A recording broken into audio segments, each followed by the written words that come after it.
In the year 1066, King Harold of England was killed at the Battle of Hastings. With him fell the House of Godwin, and the line of Saxon kings came to an end. Within 2 months, on Christmas Day of that year, William the Bastard of Normandy was crowned in Westminster Abbey. Only then, having won his crown, did the new king unleash upon the land the crushing force of his ruthless ambition, and truly became the conqueror.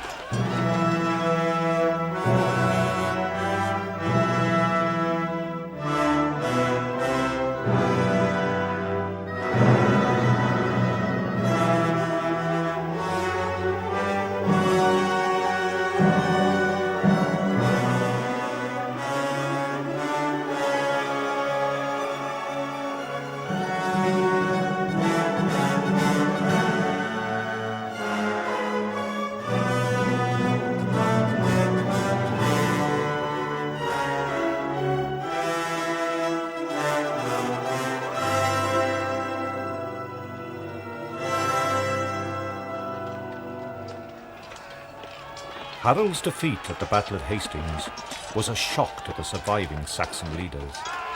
But, because of the nature of English society at that time, it did not result in either immediate or effective resistance from them. At this time, 11th century England was, like most contemporary European countries, a feudal society. In the aftermath of their defeat, many local officials and nobles were eager to make personal bonds of peace with the conqueror, as they had with the Saxon king who had gone before him. Even Stigand, the Archbishop of Canterbury, attempted to make an immediate pact with William. Stigand had been appointed by Harold while his predecessor, a Norman, still lived. His name had, as a result, been vilified by successive popes. It was partly because of him that the Norman invasion fleet had sailed with a special banner, blessed by the pontiff. While the new king crossed the Thames at Wallingford, Stigand submitted to him, hoping to retain his office. He was disappointed. This easygoing attitude towards political life may also have been responsible for the behaviour of King Harold's northern allies, Edwin and Morcar, the Earls of Mercia and Northumbria. For reasons still unknown, these nobles had been too slow to turn south in aid of their king at Hastings. After Harold's death, they were content, at least at first, to return to their earldoms, believing that the new king would rule in the same way as the old. For the most part, they had always enjoyed independence from the Wessex-based king, and saw no reason why things should change. Sharing this simple belief, based on centuries of tradition, most of the south of England gave itself up to William. Winchester, the capital of Wessex, submitted without a fight. And, when he had burnt and pillaged enough of the surrounding villages, the burghers of London dismissed Edgar Etheling's vain proclamation as king and sent word to William, inviting him to his own coronation at Westminster. By the evening of October the 16th, 1066, the King of the English, Harold Godwinson, his brothers, other members of the royal family, and a large number of the elite of the Anglo-Saxon aristocracy lay dead on the field of Hastings. But William's position was far from secure. He had troubles in Normandy. He had a restless country which he needed to rivet his rule on as quickly as possible. He took his army from Hastings into Kent, where he remained waiting for the submission of the Anglo-Saxon nobility. The Anglo-Saxon nobles, headed by Earls Edwin and Morcar and Archbishop Stigand of Canterbury, were in a dilemma.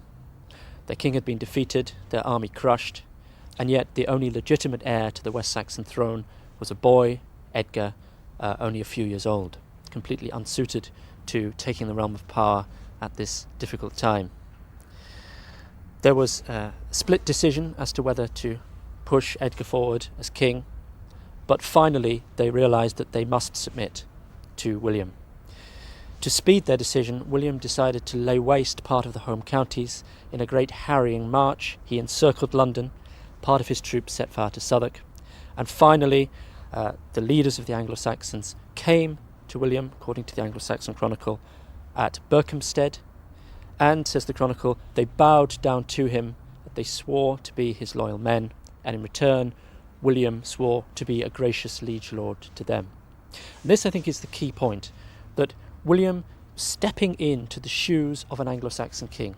Anglo-Saxon government relied on a strong monarch that had a tradition of monarchy for hundreds of years. William claimed to be the legitimate kinsman and successor to Edward the Confessor. Norman propaganda was to make out that Harold was a usurper. And promising to be, if you like, the legitimate heir to Edward, William was trying to set himself up as king and to take on board both the loyalty of the Anglo-Saxons and the administrative machine that would help him rule. This was symbolised on Christmas Day 1066, when William was crowned by Archbishop Aldred of York.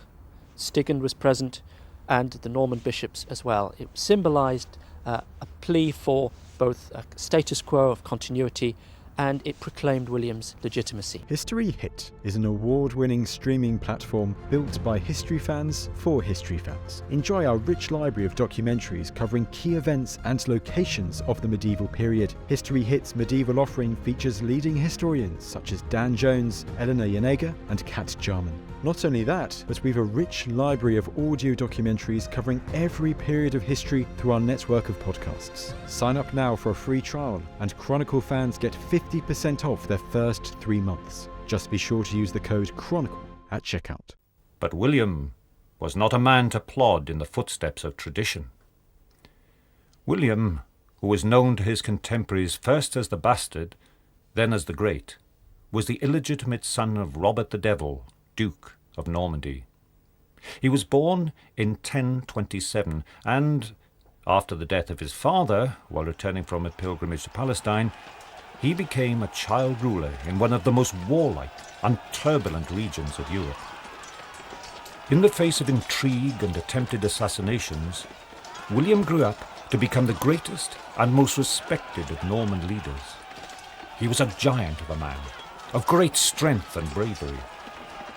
But he was also ruthless and easily moved to acts of great cruelty. When once, in a local French skirmish, his enemies had mocked his low birth, about which he was forever sensitive, he had his prisoners summarily mutilated in revenge.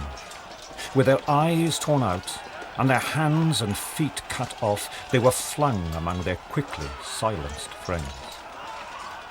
William was not a man to accept the slightest form of independence from his rule, or tolerate even a suspicion of treason. Even during his coronation as the King of England, William's men were pursuing alleged traitors outside the abbey by setting fire to local houses. All, it was said, but William himself and the officiating clergy ran out to take part in the routing of what turned out to be imagined traitors. During the coronation ceremony, the Norman troops stationed outside, hearing the people within acclaim William as king, mistook the shouting for a riot and set fire to Westminster. Following 1066, William's task was clear. He somehow had to rivet Norman control on a country that was in a state of political flux. He also had to watch his back in Normandy, and one of the first things he does in 1067 is to go on a triumphal progress back to the duchy, leaving key lieutenants in charge of castles such as Dover, Hastings, Pevensey. But he takes with him the leading Anglo-Saxon magnates virtually as political hostages. And we have an account from a Norman chronicler who says that in Rouen, the Normans marvelled to see these prisoners brought with their long hair, their wonderful clothes, fabulously adorned filigree work of their Saxon ornaments.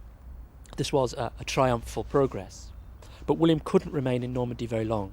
He distributed gifts, made sure that his control of the duchy was secure against his French enemies, against the Count of Anjou, the King of France, Count of Flanders, and then quickly returned to re-establish his authority.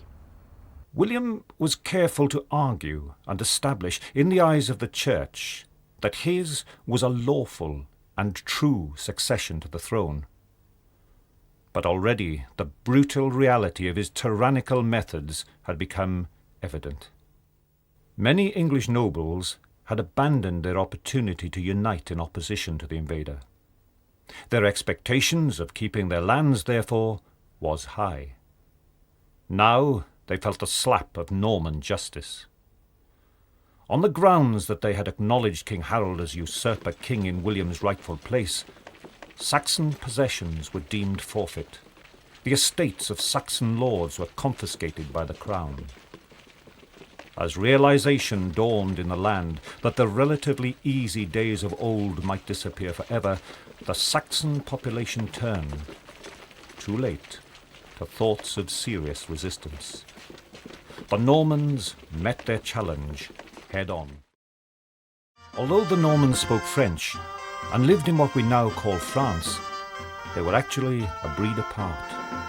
The name Normandy meant land of the Northmen, and the Normans were in fact direct descendants of the Vikings. They'd retained both the traditions of seafaring adventure and a fierce, warlike attitude to life. They brought this zealous quality to all they did. Above all, this included their religion. No longer worshippers of the Norse gods, the Normans were fanatical Christians. They were also at this time among the best soldiers, craftsmen, administrators and artists in Europe. Wherever they could, they developed the arts and crafts they practiced, and became both accomplished architects and expert horsemen. They also excelled in all forms of hunting, which was, apart from being great sport, one more way of refining their military skills and weaponry.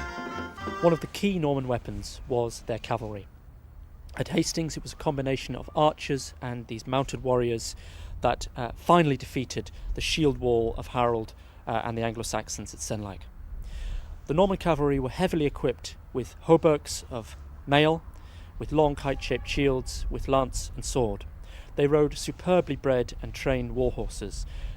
These horses, unafraid of the noise of battle, were fighters in their own right. We have a description of William's own horse trampling on people at Hastings. The knights would ride knee to knee in a charge, put in groups of 3 or 4, and they had great tactical flexibility. The key weapon of the knight was the lance, deployed in a shock tactic. The knight would couch his lance under his arm, bring his shield up for protection, feet in long stirrups, high-backed saddle, and together a group of Normans would charge with a great shock impetus whenever they struck a static line of infantry.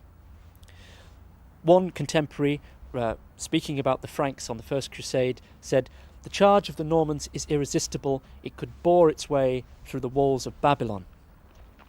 The Norman knight was the tank of the 11th and 12th century. And as William sent out this weapon to crush rebellion wherever he saw, or even imagined it, he gave little warning and still less mercy. Another Norman development was that of the quickly erected military fort.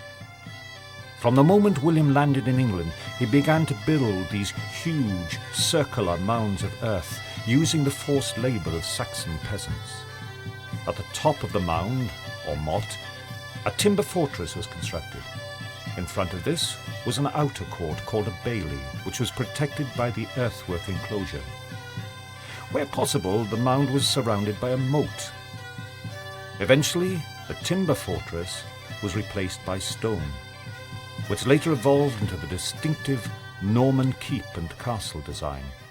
The castle's basic function was to protect a small group of horsemen, allowing them to sally out and suppress the local countryside. Remember that the Normans were always a very small minority, maybe about 10,000 in the initial years of the conquest at most, living amongst a hostile population. It was imperative that they had these fortified bases. What the Normans did, they would build a castle, often by requisitioned Saxon labour. There's a deep irony there that the Saxons are forced to build the very mechanisms of their own oppression. But from that, they used the castles as springboard for further conquest. They would build a castle within, let's say, 15 miles of the next one, the operating radius of horsemen in a day's ride. And then from that castle they would take a further area of territory, consolidate with the castle and move on. By the death of William the Conqueror in 1087, England was literally studded with castles. Probably by the year 1100 there are over 1,000 motte and bailey castles in Britain. Many examples of Norman castles stand to this day. Although some have been altered or rebuilt in the intervening 800 years in the traditions of later periods, their massive earthworks remain as an indication of how important a weapon they were in 11th century warfare. These robust, simple castle keeps, with their distinctively heavy pillars and round-headed doors and windows, are, in some ways, the most rudimentary of buildings. They were, after all, constructed out of expediency rather than ostentation. Clifford's Tower in York stands on an earth mound which was raised under the supervision of the Conqueror himself. Although only part of York Castle, the surviving tower even now retains its domination over the surrounding town. How much more psychologically imposing must such a building have been to the already defeated Saxons? In military terms, the Saxons had no real answer to the castle. Several castles fell, for example York in 1069, but this was because they were vulnerable, because they're made of wood. But generally speaking, a handful of men could defend against several thousand people in a castle. This was even more true when castles became built of stone from the early years of the 12th century. Stone castle, very difficult to attack unless you have sophisticated siege weapons, and effectively the native Saxons did not have these weapons. Stone castles, however, were very few and far between. They were extremely expensive to build, and it's symbolic of William's power and prestige that one of the first castles built of stone in England is the Great Tower of London, the White Tower, which was his fortified palace, massive building that would have overawed London, and it would have shown his great prestige and power to the conquered people. Middleham Castle was built in about 1170, and in later years would become a stronghold of Richard III. Pickering Castle, not far from the east coast, is a fine example of the Norman mound and moat. A shell keep still stands on the mound, along with a cross wall and a ditch which divides the castle into two courts. Part of the curtain wall also stands. Most romantic of all the remaining Norman castles must surely be Conisbrough Castle near Doncaster in South Yorkshire. This still beautiful and impressive site was the setting for many of the events in Sir Walter Scott's epic novel, Ivanhoe. Although it is believed to have been constructed within 100 years of the Norman invasion, the circular keep, with its 6 wedge-shaped buttresses, is almost completely intact, and the solid round towers on the curtain wall, which are among the earliest of their kind anywhere in England, still stand. The air of permanence which must have surrounded the Norman invasion was not a deception. That such castles survive to this day is testimony to the strength of their construction. The Motte and Bailey's chief virtue was that it was cheap and easy to build. One could be thrown up in a matter of weeks simply by digging ditches, piling up the topsoil and surrounding the top of the castle with a stout palisade of timber.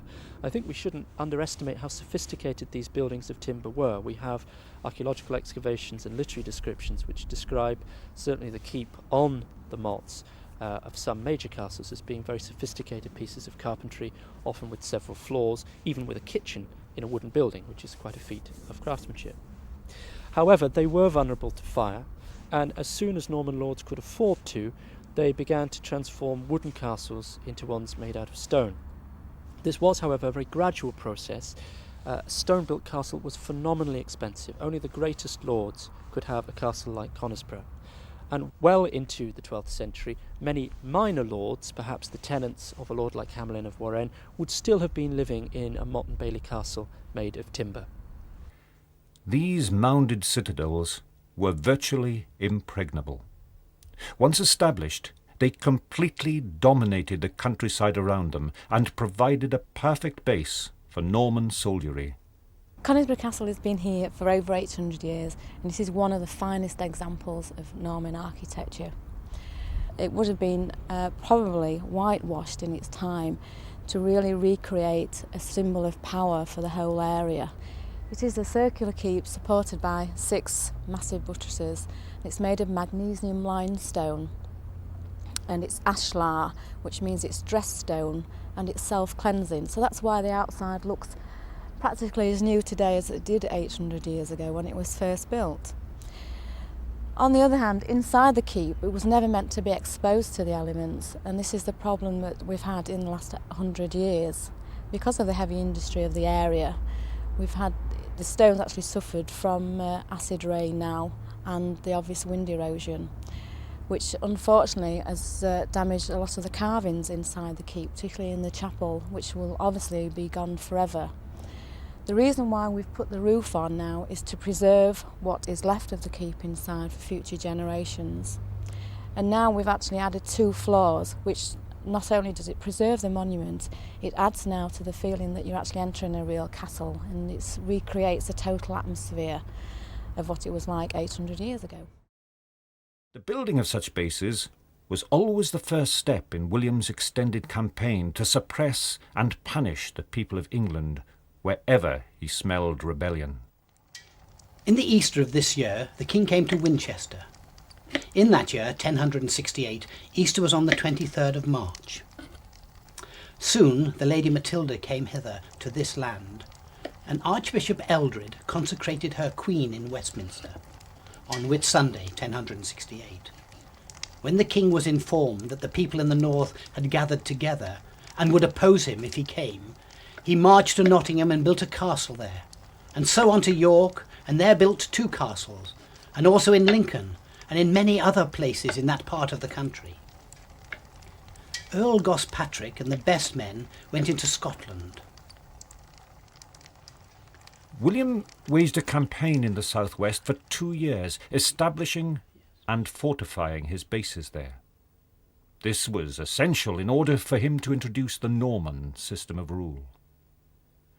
There can be little doubt, however, that he was set on destroying the last remnants of the old Saxon house of Godwin, which had been concentrated on these areas. And the most efficient means at his disposal was the systematic pillage of the land. At a time when merely to be Saxon could be construed as treachery, many men died at the hands of the conqueror's lawgivers. Death was often a punishment to be desired compared with some treatment meted out to those who in any way crossed the king. Some of them were blinded. Some of them were banished. Some were brought to shame. So all the traitors to the king were laid low. By 1068, William had firmly established his rule over the south. In the north, however, although he was acknowledged king, very little change had yet taken place. In particular, Northumbria and Mercia, under the Earls Morcar and Edwin, remained as they had been under Harold. In 1068, perhaps as a deliberate test of the loyalty and tolerance of these northern Saxons, William made a proclamation concerning the earldom of Northumberland. 1068. In this year, King William gave Earl Robert the earldom of Northumberland. But the inhabitants opposed and slew him and 900 of his men. Prince Edgar came to York with all the Northumbrians, and the citizens came to terms with him. King William marched from the south with all his levies and ravaged the borough, slaying many hundreds, and the prince returned to Scotland. Although the rebellion was suppressed and the 2 earls were pardoned, the status quo in the north had been irreversibly upset. A year later, as accusations of treachery flew across the still disunited kingdom, there was a second rebellion. This time it was made much more serious by the participation of the sons of the King of Denmark, who invaded from the east, and the incursion of the Welsh, who crossed Offa's Dyke in the west to challenge the Normans. Also, King Malcolm III of Scotland chose to invade through Northumbria. 1069. In this year, Bishop Ethelric of Peterborough was accused and he was sent to Westminster, and his brother, Bishop Ethelwine, was outlawed. Then, between the two festivals of St. Mary and the Nativity, the sons of Sweyn and his brother came from the east, from Denmark, with 300 ships. Then Earl Waltheoc took the field, and the Prince Edgar and many hundreds of men came and joined those troops that were lying in the Humber and set out for York. They landed and stormed the castle, slaying many hundreds. They carried off much treasure to their ships and made prisoners of the leading citizens, and lay between the Ouse and the Trent the whole winter. King William marched into the Shire and completely devastated it. So began William's great northern campaign, which was of a savagery and cruelty previously unknown even in the southern heartland of the defeated King Harold. In 1069, William the Conqueror faced the greatest threat to his rule so far, a coalition of the King of Scots, the King of Denmark, who sent a fleet which entered the Ouse estuary, a rising of the Northern Earls, outbreaks in Wales and the South Countries. William's response was short and brutal. His army entered Yorkshire, laying waste, killing and burning whatever he could find. Crops were garnered together and systematically burnt. Ploughs, instruments of agricultural production were destroyed in order to create an artificial famine.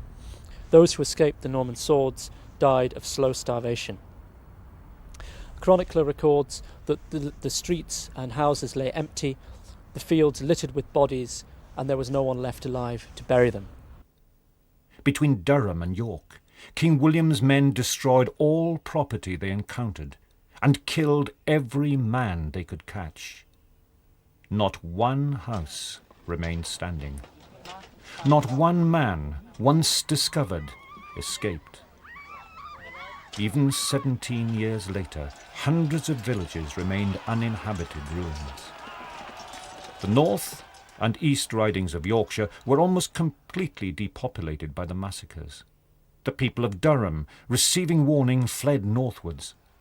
But the homes, horses, and cattle they left behind were destroyed.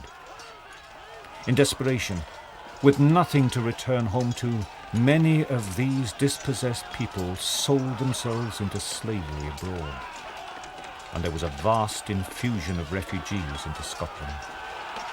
This was the harrying of the north. It was an act of inhumanity of biblical proportions, an atrocity almost unequalled. Yet the act was of its time, for the Normans were, above all, zealous Christians, carrying the blessings of the Pope with them on their genocidal rampage into the pagan north. This harrying was successful. There could, quite simply, be no more rebellions in the north after such a holocaust. As a direct result of this shattering campaign, the north ceased, from that day on, to be a separate domain. In the past, the north had been tied more firmly to the tributes and traditions of Scandinavia and the Danelaw than to the London-based King of Wessex. Now, it was firmly placed within the control of the English monarch. Within a generation, the Norman architecture of Durham Cathedral arose from the ruins of the pagan devastation. Symbolically, its construction was an example of the sheer force of Norman strength, will, and energy. In fact, the cathedral, attendant to Durham Castle, was built with slave labour, under the overseeing eyes of only a handful of Norman architects, soldiers, and churchmen. Such was the painful taming of the wild north. By the year 1070, the last stage of William's military conquest took place. The Isle of Ely in the Fens was a secluded, boggy area, As well as being notoriously difficult terrain, it was the home of a proud and taciturn people who were pure Saxon by descent. Here, the last Saxon rebellion took place. It was led by Hereward the Wake, a charismatic leader with a genius for guerrilla warfare and a good knowledge of the local waters. In the Fens, resistance was being carried on by Hereward the Wake, aiding Earl Morcar, and they had risen up in expectation of aid from the Danish fleet. William, however, bought off the Danish fleet. He bribed them to go away, and this left Hereward and his followers isolated. William built logs across a causeway. He made a causeway across the marshy fens into the Isle of Ely, which was Hereward's headquarters, and finally subdued this guerrilla warfare. Hereward disappeared from history into legend. If more men had fought like Hereward in the early days of the invasion, William's campaign may have been stopped in its tracks. But though Hereward and his people fought nobly, his resistance began far too long after the rest of England had been subjugated. William was, by now, able to mount a massive siege operation against Hereward's base in the Isle and maintain it without distraction. The operation is described in the medieval Lord Chronicles. Bishop Ethelwine and Syward Barn and many hundreds of men entered Ely. When King William learnt of this, he ordered out naval and land levies and surrounded the district, building a causeway as he advanced deeper into the fens, while the naval forces remained to the seaward. Then the outlaws surrendered to him, namely Bishop Ethelrin and Earl Morcar and all their followers, except Hereward alone, and all who wished to follow him, and he courageously led their escape. The king seized ships, weapons, and many treasures, and dealt with the prisoners as he pleased. He sent Bishop Ethelwine to Abingdon. Very soon he passed away in the winter of this year. It took a year to suppress the revolt of Hereward and take the Isle of Ely. But William won his inevitable victory, and with it, at last, held sway over all England. By now, William was so well established that he was able to deal with his Scottish neighbours in impressive style. In this year, King William led naval and land levies against Scotland and blockaded that country to seaward with his ships. He invaded the country with his land levies at the Forth, but gained no advantage from it. King Malcolm came and made his peace with King William, gave hostages, and became his vassal. And the king returned home with all his levies. The administrative structure of England from this time on had already been decided in part by the gradual manner of William's conquest. If the country had been taken over all at once, William would inevitably have parcelled out the lands to his followers in complete segments consisting of whole shires. But because Saxon lands had been confiscated one piece at a time, that was how they'd been conferred on the French-speaking barons and churchmen. As a result, one man's lands might be scattered in small lots in all parts of the country. This allowed a nobleman to derive an income, but made him reliant upon the king to govern and tax it. This centralization of power made the king much stronger. It also made it much easier for him to take the lands away again. This system of government consequently required a network of local governors to keep order. Through these officers, called sheriffs, William gained control over both Saxon and Norman malcontents alike.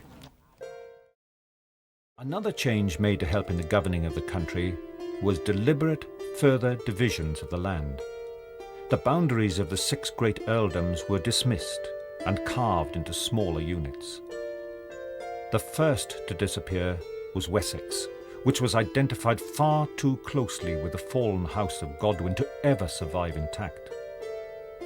The result of these changes was the introduction of 42 counties, from Durham in the north to Bodmin in the southwest.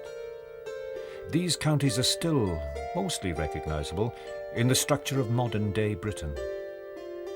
The power of William's court began to grow steadily. This core of central Norman power consisted of a permanent staff of officials and clerks who worked with an ever-changing flow of bishops and barons, which consisted of whoever was currently in the king's favour. The court assisted the king in any matter he laid before it, and gave advice on such things as policy and audit accounts. It even sat to try legal cases involving the barons.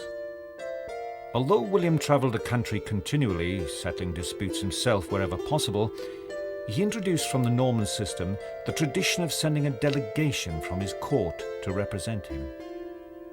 This court delegation often employed the method of trial by inquest. This was a totally new concept in England, where trial by combat had long been the preferred method of settling disputes. But its introduction led to both peaceful settlements and protection of the king's rights, wealth and respect, and those of his vassals. Faced with the confusion of so many redistributed lands, the king needed information.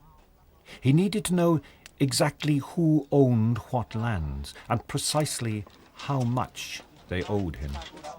He also needed an overview of the entire state of England as it actually was.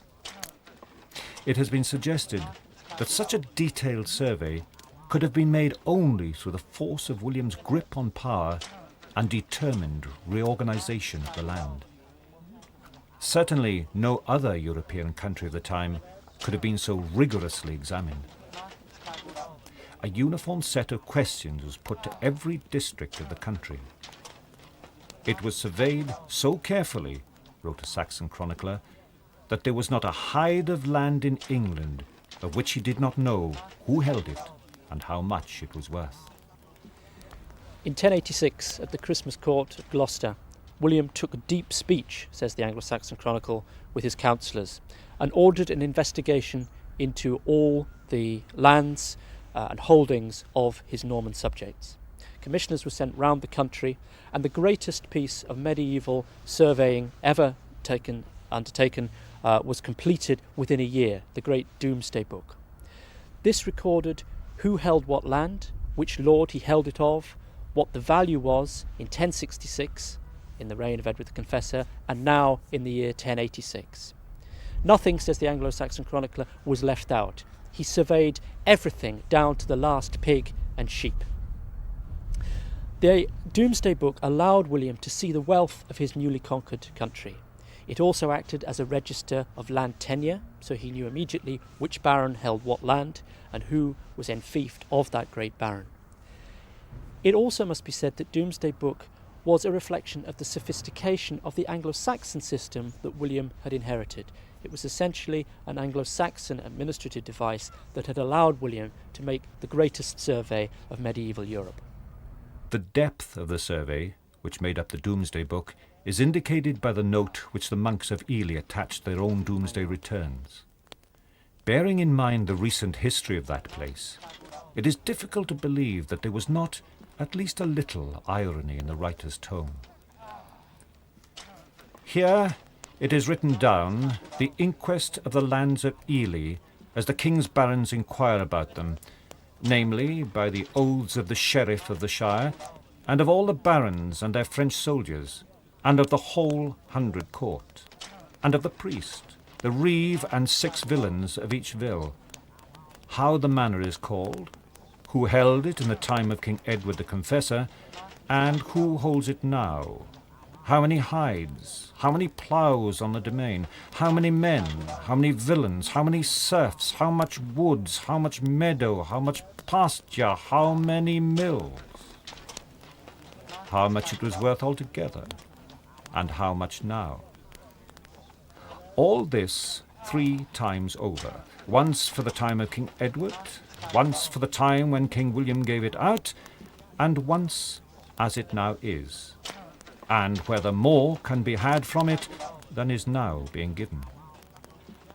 The findings of the Domesday Book enabled William to ensure that all the old Saxon villages and townships which survived his conquest were incorporated into manors, which could, in turn, be directly taxed through its lord. This meshing of the old Saxon ways and the new centralising Norman court made England increasingly more stable. It was said that, at the very least, King William kept such good order in the land that a man of any substance could travel unmolested throughout the country with his bosom full of gold. Such claims have always been made on behalf of tyrants. But the Saxon commentator who made this observation was well aware that only a Norman could be of such substance as to muster a bosom full of gold. This tempers the boast with a hint of what reality lay behind the king's triumph. King William had brought peace and order to England. He had truly united it for the first time. Yet the country suffered now, more than ever before, from the stark division of its people into two separate classes. Under the old Saxon way of life, there were warriors and there were traders. Kings were as often elected as succeeded by birthright. In that chaotic, feudal society, small peasant communities were almost independent and largely unaffected as rulers came and went. The Normans, however, were from the outset a French-speaking nobility, an entire upper class which treated the Saxon population with utter contempt. A generation after the invasion, what gains were to be had from the new prosperity of English order were enjoyed exclusively by this haughty and warlike ruling class. Though impressive castles and beautiful cathedrals continued to be built, and the Norman architects expressed in stone the rigorous reorganization of their new land, the common people suffered. The main impact of the Norman conquest was to replace a native Anglo-Saxon aristocracy with a small, dominant, alien aristocracy from France. This was extremely important because it meant that the rulers of England, who dominated government, who developed laws, were French-speaking. The culture of the aristocracy became French. Old English, it's Anglo-Saxon, was relegated to the level simply of language used by the peasantry. And it wasn't till Chaucer that English came back to court as a language of literature. Most Saxon peasantry, after the initial shockwaves of the invasion in the 1060s, probably would not have noticed a great deal of difference with the conquest. One lord was substituted for another, slightly more foreign, but the reeves, the bailiffs on the farms, the estates would have remained fairly similar. Taxes perhaps rose, but probably they would have done under Harold or his Anglo-Saxon successors. Similarly, there's a great deal of continuity in terms of towns. The Normans simply find a very healthy, flourishing urban economy. All they do is to plant castles in strategic places within those towns, but urban life continues very much as it was before 1066. Perhaps the most crucial of all changes, however, was that Anglo-Saxon England, which had been part of a Scandinavian empire, very much northern-looking, was drawn away from the north into the world of France. England became an appendage of the Duchy of Normandy, and after 1154 it became but part of the great Angevin Empire of Henry II. The Saxon chronicles describe the suffering of ordinary people in the 21st year of King William's reign. Alas, how wretched and how unhappy the times were then. So fever-stricken lay the unhappy people in those days that they were never far from death's door until the pangs of hunger finished them off. Who can fail to be moved to compassion by such days as these? Or who is so hard-hearted that he cannot bewail such misfortune? But such things come to pass because of a nation's sins, because its people will not love God and righteousness. The king and leading men were fond, yea, too fond of avarice. They coveted gold and silver, and did not care how sinfully it was obtained, as long as it came to them. The king granted his land on the hardest terms and at the highest price. If another buyer came and offered more than the first had given, the king would let it go to the man who offered him more. If a third came and offered still more, the king would make it over to the man who offered him most of all. He did not care how very wrongfully the reeves got possession of it from wretched men, or how many illegal acts they did. But the louder the talk of law and justice, the greater the injustices committed. Unjust tolls were levied, and many other unlawful acts were committed, which are distressing to relate. In the summer of 1086, King William sailed to France. His relations with his French neighbours had deteriorated, and parts of Normandy had been plundered by the French king's men, based in Nantes. On the 9th of September 1087, having ridden upon Nantes and burned it, his horse stumbled, and he was thrown heavily against the iron pommel of his saddle. Now 60 years of age, his powers of recovery failed him, and he died. Of his death, the Saxon Chronicle says very little, and that is expressed in terms of acceptance, if some surprise that this monstrously rugged man could die. What can I say, the chronicler asks us, that bitter death that spares neither high nor low seized him? Alas, how transitory is the prosperity of this world. And yet William the Bastard, who became the Great, and is now known to us as the Conqueror, was a tyrant, a man of almost inhuman ruthlessness. By comparison, his son William Rufus, who immediately succeeded him on the throne, was a sympathetic man with very human traits.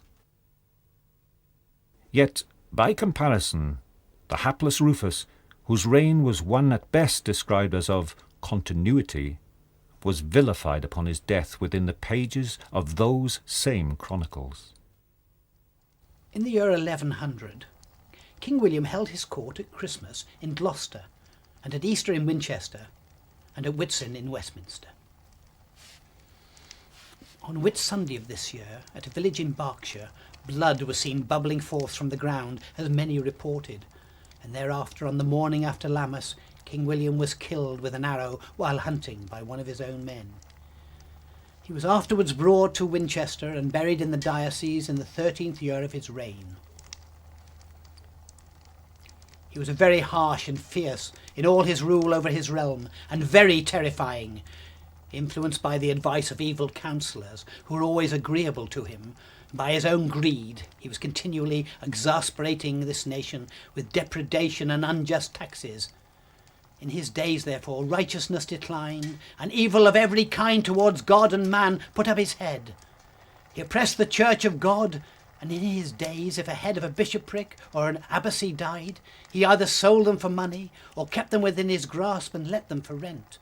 For he claimed to be the heir of every man, cleric or lay.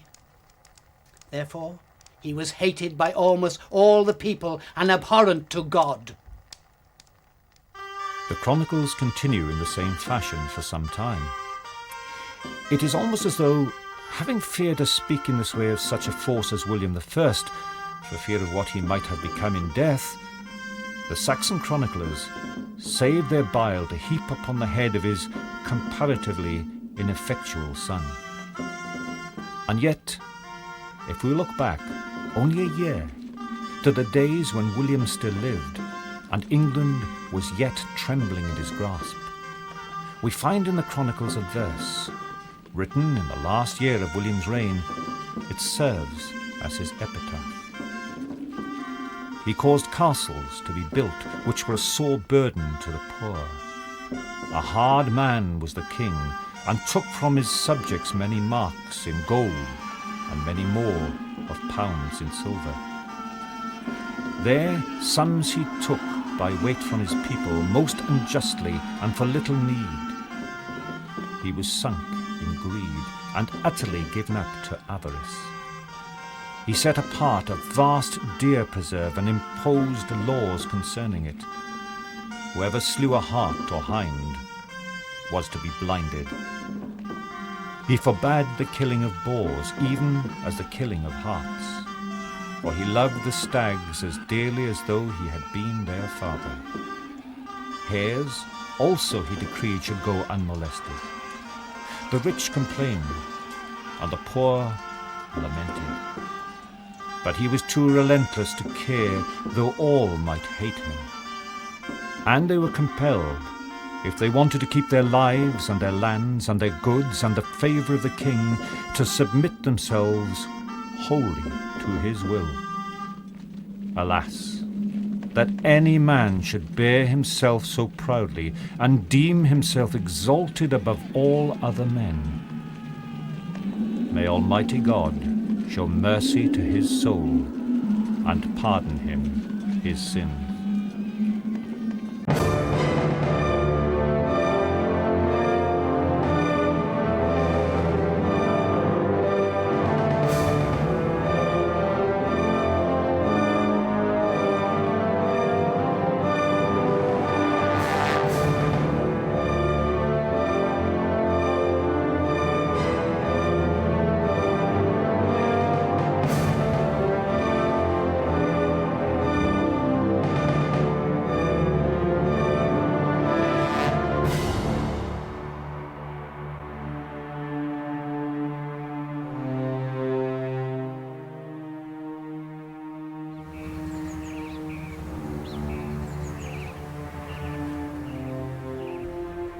In the attractive English county of Sussex, visitors from all over the world are drawn to one historic location.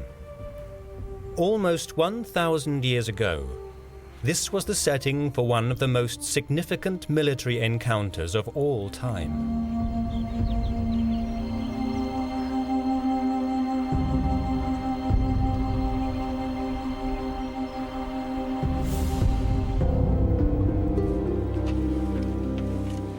On the 14th of October 1066, two great medieval armies gave their all in battle. The English against the invading Normans.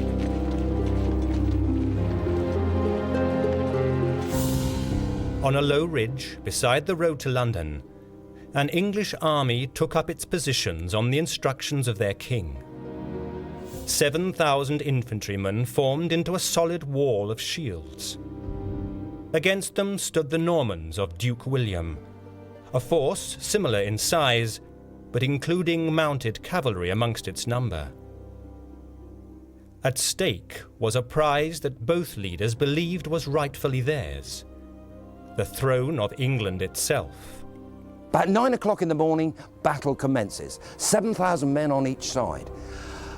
Enormous, terrifying noise that was taking place on this site, on that. Saxons shouting out, out, out. Normans wanting to come claim the throne of England.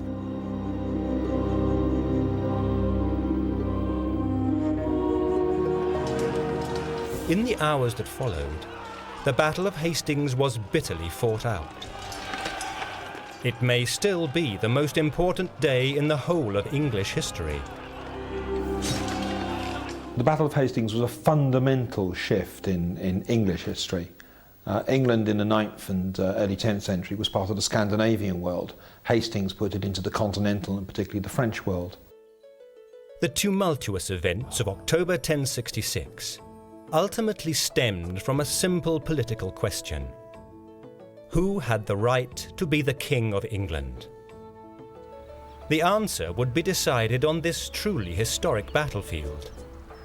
It was a complex issue involving three great medieval powers: England, Normandy, and the Vikings of Scandinavia. When we enter the world of Dark Age politics, we enter a very murky world indeed. And what we have here is a complex situation which is triggered by the fact that the incumbent King of England, known as Edward the Confessor, has no son and heir. He has no daughters either, so there's nobody to take the throne on his death, and obviously his death is approaching. There were three main claimants to the throne. The boy Edgar Atheling had a strong claim as the great-grandson of King Ethelred, but his youth counted against him. The blood claim of Harold Godwin was far more tenuous, but he had the crucial support of many leading English noblemen. He was desperate to rule his country, but across the Channel in Normandy, the ruling Duke William was convinced of his right to the English throne. Edward had informally promised the throne and the succession to a distant blood relative of his, distant but still nonetheless a genuine relative, who was William, Duke of Normandy. What actually happened in practice is that as soon as Edward dies, the throne is usurped by Harold Godwinson, who has a claim to the throne of England through the fact that his sister was married to Edward the Confessor. Now, he usurps the throne of England and takes it for himself, which clearly is like a red flag to a bull to someone as decisive and full of action as William, Duke of Normandy. The Bayeux Tapestry shows a furious King William receiving news of the coronation. It also shows his reaction. He calls a council of war and orders a huge fleet to be assembled to carry an army to England. His preparation in France was enormously effective. He'd got the political and religious support of Emperor Henry IV and the Pope.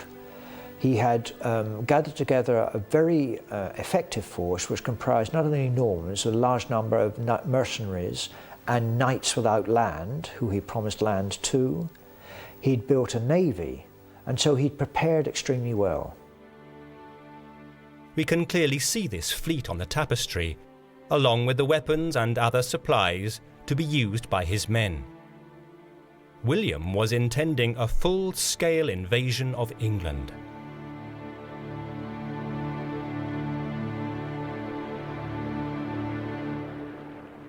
Through the summer of 1066, an invasion army made ready on the Normandy coast. Significantly, it included men trained in a distinctively Norman branch of warfare. These were William's mounted troops, his cavalry.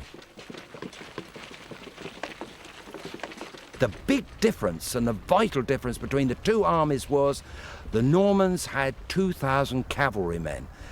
Whereas the Saxons rode to battle, then they dismounted in the old Danish Scandinavian fashion and they fought on foot. The Normans were highly trained horsemen. It was in the Norman psyche that a man on horseback was regarded as the great warrior. The horseman was worshipped, whereas in the Saxon terms, the man that took the most worship was the infantryman. That is the difference between the two armies, the cavalry. But like in today's armies, two armies fighting, one with tanks, one without. King Harold of England was soon to learn the effectiveness of Norman cavalry.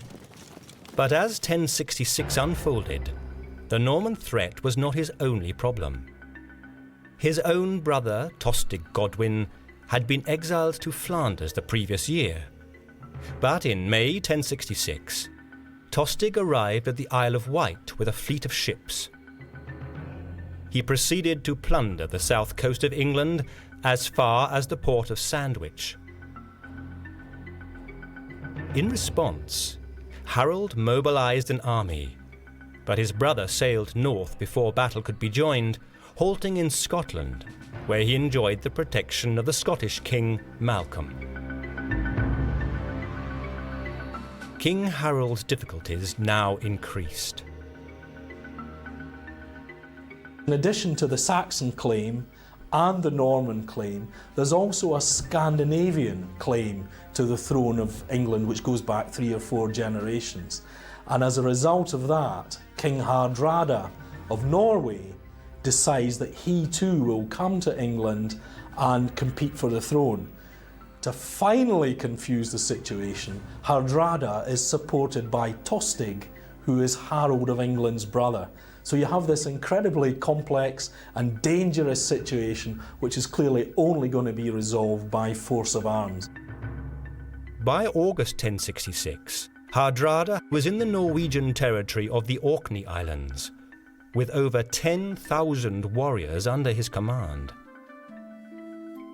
Harold now faced the daunting prospect of war on two fronts.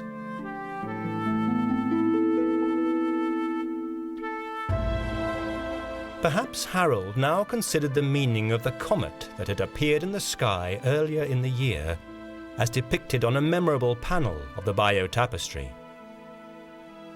We now know that this was the famous Halley's Comet. But in those superstitious days, many believed comets to be a sign of impending doom.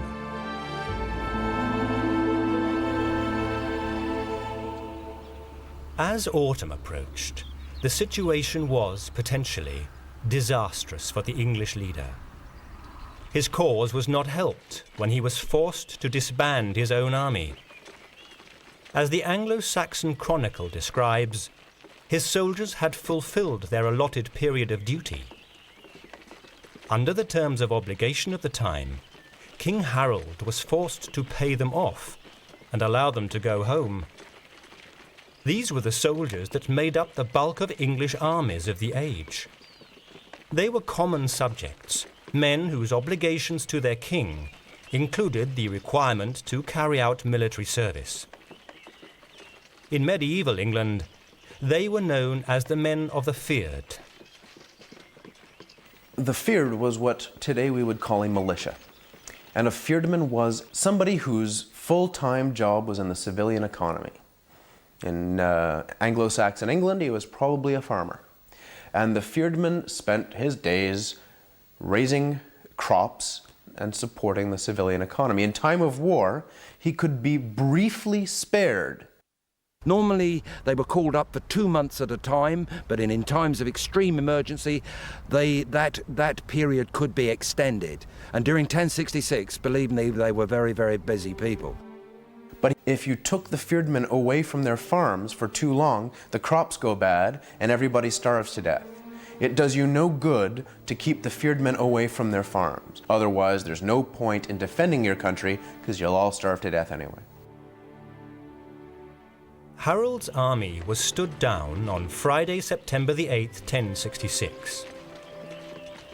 Shortly afterwards, the combined forces of Harold Hardrada and Tostig Godwin sailed into English waters in Northumbria, carrying out bloody coastal raids as they swept south towards the Humber estuary. Their objective was clear: to capture the great fortified city of York.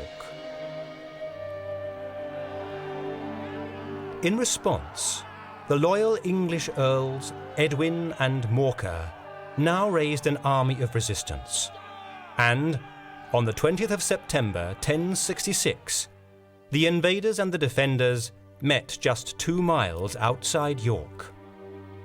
This was the Battle of Fulford Gate, a bloody infantry engagement from which the Norwegians emerged triumphant. Harold's reign was now in serious trouble. Without a standing army, he already knew that William's arrival from Normandy was imminent. Now he learnt with horror of invasion from the north. But his reaction was courageous. He decided to march north to engage Hardrada in battle, even though he would have to muster his army as he went. In just 4 days, he travelled the 200 miles from London to Tadcaster in Yorkshire, arriving on Sunday the 24th of September. In the course of the journey, he gathered together a force of some 7,000 men. Harold's march north to deal with the threat of Harold Hardrada was a very bold move. It took considerable organisation and to arrive up in the north and discover that his local forces had already been defeated and still go into battle suggests a general who has the confidence of his troops. On Monday the 25th of September 1066, King Harold Hardrada and his ally Tostig must have felt pleased with themselves. That morning, at their base at Wrickel near Stamford Bridge, the victorious commanders prepared to dictate peace terms to the defeated northern Englishmen. But now an astonishing sight began to emerge. A dust cloud coming from the direction of York. The awful truth quickly dawned upon the Norsemen. It was King Harold of England's army, and it had caught them completely by surprise. Desperately, the invaders attempted to form themselves into a defensive shield wall, but the ferocity of the English soldiers proved decisive.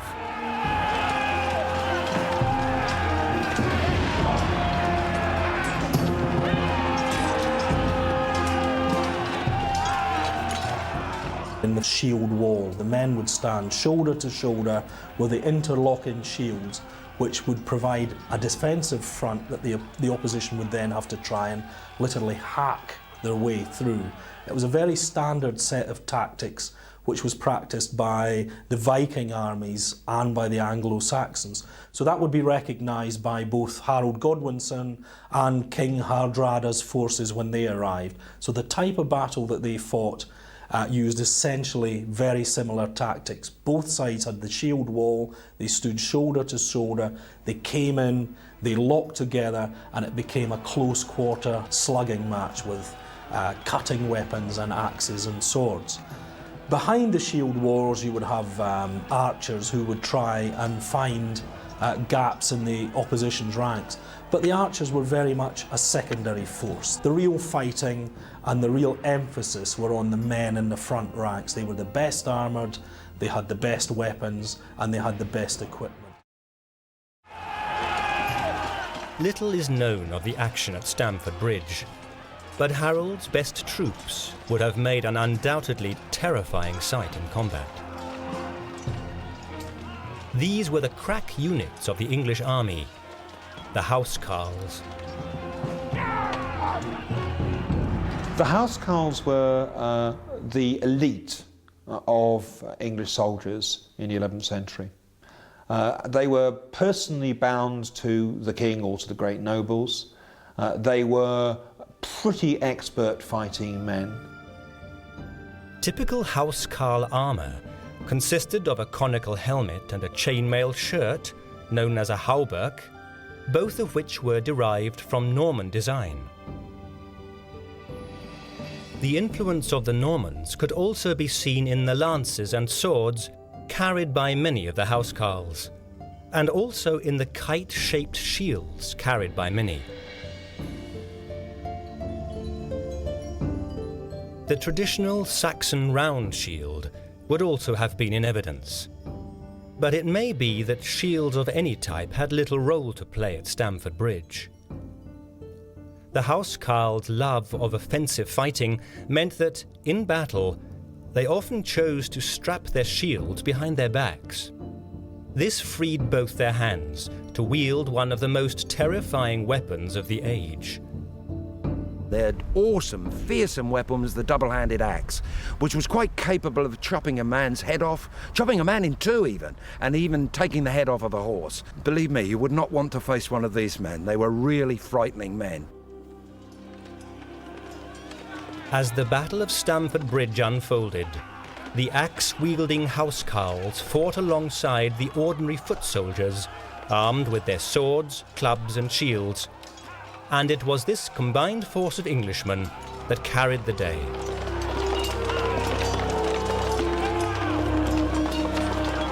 At some point, the Norwegian king Harold Hardrada was killed.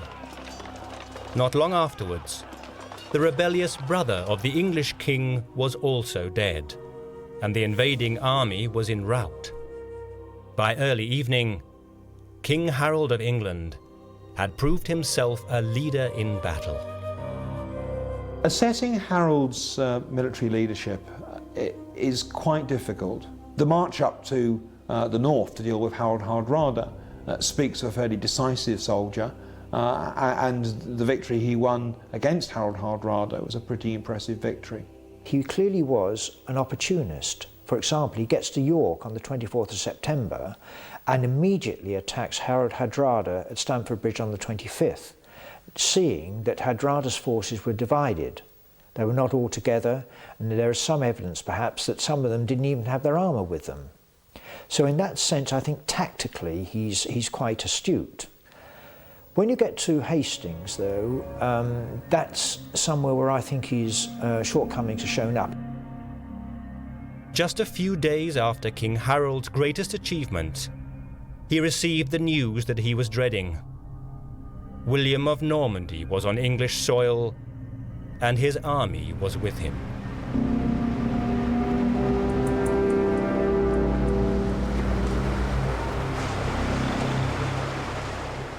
If Harold's achievement in marching north to victory was remarkable, then William's success in putting together an invasion fleet was equally impressive. By mid-September, an armada of over 600 ships sat at anchor at Saint-Valais-sur-Somme, waiting for the right wind to carry them across the Channel. As many as 7,000 men waited for the order to sail, but for a fortnight the wind refused to change. It must have been difficult for William to maintain morale and discipline, especially as his troops were not just his fellow Normans. He was faced with the task of offering people a big bag of loot, land, money, anything you could ask for, salvation. The Pope was offering salvation. All you've got to do is cross over to England and you will get loot and salvation. I think that anybody would wait an extra 2 weeks in return for loot and salvation, especially when you consider they were following somebody who was a proven, successful military leader. William of Normandy has a number of major advantages over Harold of England. Harold had only been king for 9 months. William had been in command for a number of years and also had quelled rebellions within his own country. He was known to be brave, he'd proved himself in battle, and therefore he had a reputation, a military reputation, which is an important factor.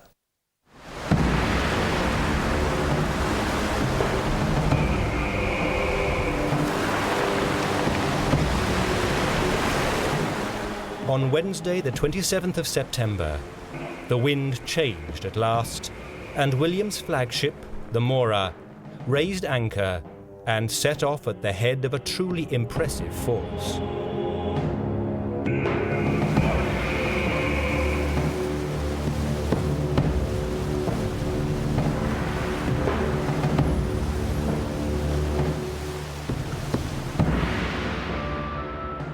The following day, the Normans arrived at Pevensey on the south coast of England, which was quickly taken, along with the nearby town of Hastings. After building fortifications at both locations, William pondered his next move. Soon, the English king had to do likewise. Around October the 1st, less than a week after defeating the Vikings, he received the grim news from the south. Another great battle loomed, but many of the best English troops had been lost at Stamford Bridge. Harold faced another exhausting march if he was to engage William quickly. But that is exactly the course of action that he decided upon. Taking his surviving elite troops with him, he set off on the 200-mile journey to London, where he succeeded in putting together another army of 7,000 men. He then headed west towards William's position. In total, the whole process took just 13 days. He seems to have felt that he had to dispose of William quickly.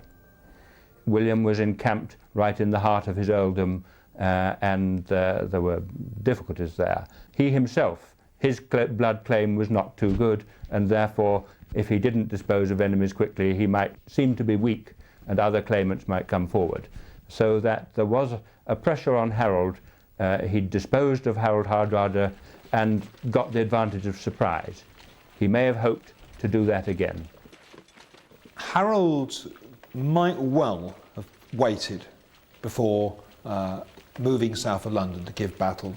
The logic of waiting is that his men were exhausted after a long march north and a long march south. Many of his forces have yet to be gathered. Certainly the full potential might of the English mobilised army was not there. And that by waiting he could only get stronger, whereas William, at the end of a long supply chain in a hostile country, could only get weaker. We will never know for sure if a less hasty deployment of English troops would have influenced the result of the Battle of Hastings. What is certain is that on the 13th of October 1066, Duke William was informed of the imminent arrival of his enemy. The following morning, the English and the Normans faced each other. They were just a few miles away from the town that would give the forthcoming battle its name and its place in history.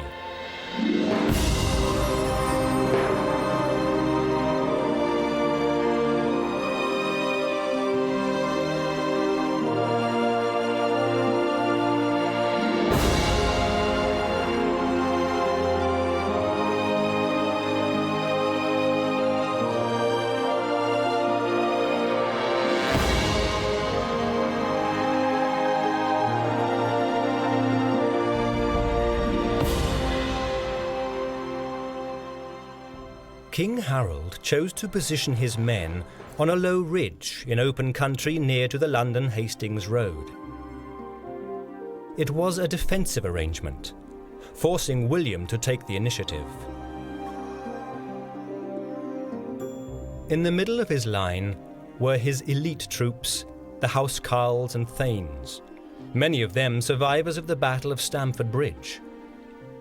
On the flanks, he positioned his regular troops, the men of the feared. These regular soldiers were far more lightly armoured than the housecarls. Typical battle dress consisted of a leather jerkin and trousers, with the legs also bound in leather. Principally, it was the axe that gave the man of the feared his greatest strength, but at Hastings it was the defensive power of his shield that King Harold first sought to employ. Well, this area we're standing on now is known as the Lower Terrace, and it was in this area that on that day in 1066, this is where the Saxon army was stood. They were placed in 10 to 12 rows deep across an area of about 3/4 of a mile, and they were looking out across the battlefield over here at one of the strongest fighting forces in the world.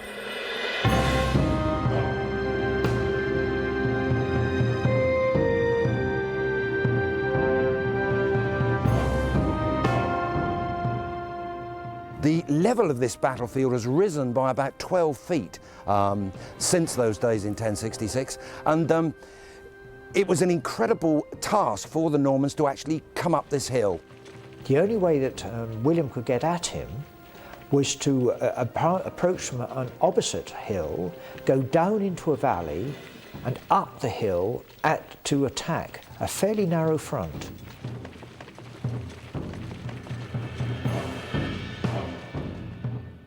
Possibly as many as 7,000 men formed a line almost half a mile in length, with the shields of the leading troops joining together to form a shield wall.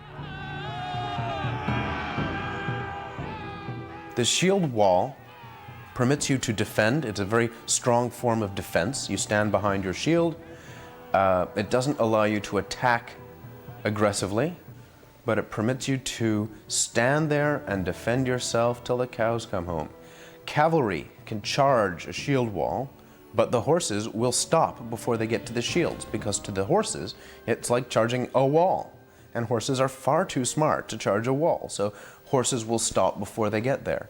And even people, when they attack a shield wall, they have tremendous problems getting past those big shields.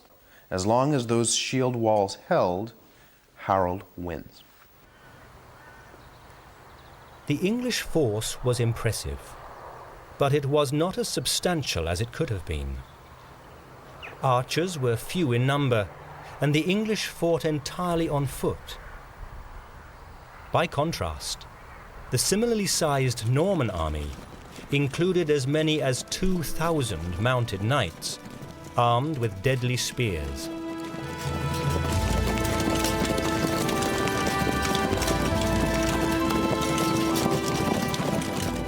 These were professional soldiers, many of them veterans of successful campaigns in regions such as Italy, Brittany, and France. Significantly, it was against the French in the year 1053 that the Norman knights first adopted a cunning tactical maneuver.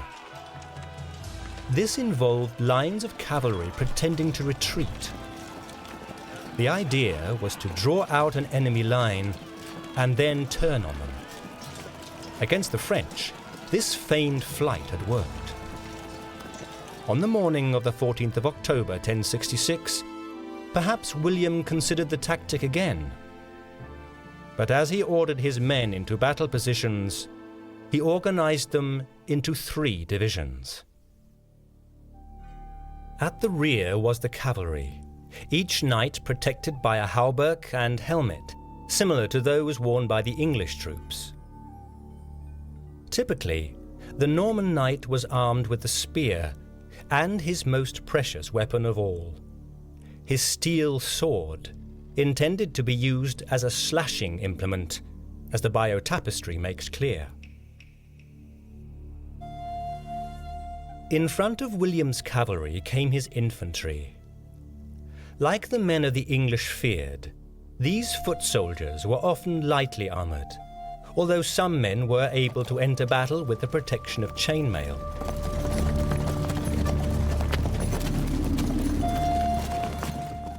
At the very front of his army, he positioned his complement of archers. These were the most lightly armoured of all the Norman troops, and with good reason. They were intended to be highly mobile soldiers, armed with a short bow, a weapon whose arrows proved highly effective at a range of up to 300 yards. The army of William was split really into 3 sections. Where we're standing now stood the Breton troops. On the far side of the battle stood the Frankish and Flemish troops. And these were mercenary soldiers. These were soldiers that had been brought over on promise of land in England if they was to conquer England. In the centre stood the Norman troops.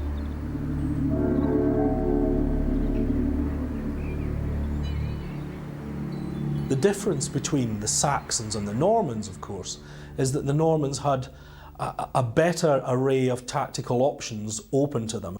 And what we'll see in the Battle of Hastings as it develops is that William is able to use the 3 different elements of his army to vary the tactics, whereas essentially the Saxons lined up on the hill only have one tactic, which is to stand shoulder to shoulder with your shields locked together and come to grips with the enemy if he advances upon you. William's intention was to use his archers to soften up the English line with shortbow fire. Protected by this fire, his infantry would then advance, followed finally by the cavalry. At 9 o'clock in the morning, the Norman trumpet sounded. The Battle of Hastings had begun. The first action of the battle was when the Norman archers moved to within about 150 yards of the Saxon troops. They fired their arrows into the Saxon line. To little effect, the arrows just embedded into the Saxon shields. The archers' attack was not decisive.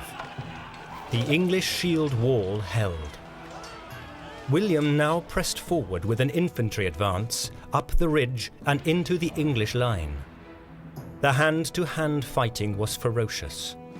But again, the Normans failed to break through. Within minutes, William's foot soldiers were returning to their own lines. The cavalry now charged, but the Norman knights also failed to break the tenacious English defence. Many mounted men perished, and still the English shield wall held. But now came a moment of drama that would profoundly influence the course of the day's events.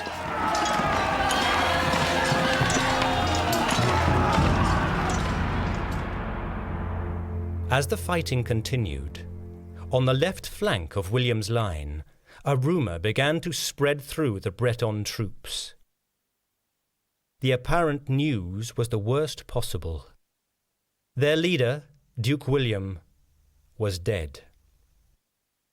Fearing that the battle was now lost, they turned and fled. The Bretons, running up this steep slope behind me, found themselves in trouble and they began to retreat. The Saxons thought, good, we're onto a good thing, we're winning, and they raced after them down into the valley. It was a fatal move. Terrible casualties were inflicted upon the retreating Normans. But now the truth about King William became clear. He was not dead after all. It had been just a rumour. Seeing what was happening, the Norman leader bellowed his presence to his men.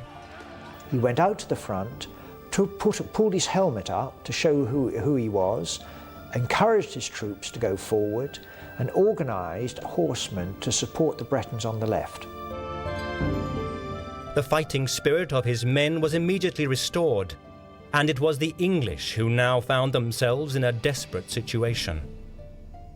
Those troops who had advanced against Harold's orders were now trapped in open ground, and William now proved the power of his cavalry. The Norman knights in the centre wheeled round, the Saxons were trapped, they were chopped to pieces, and the Saxon line at the top of this ridge began to become more and more stretched. It was a very important part of the battle, and we are now standing on the position of that Breton army in 1066.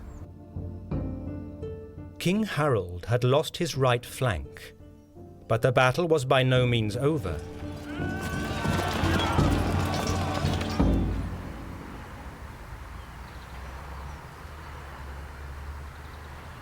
Around midday, the fighting lulled as both commanders considered the position.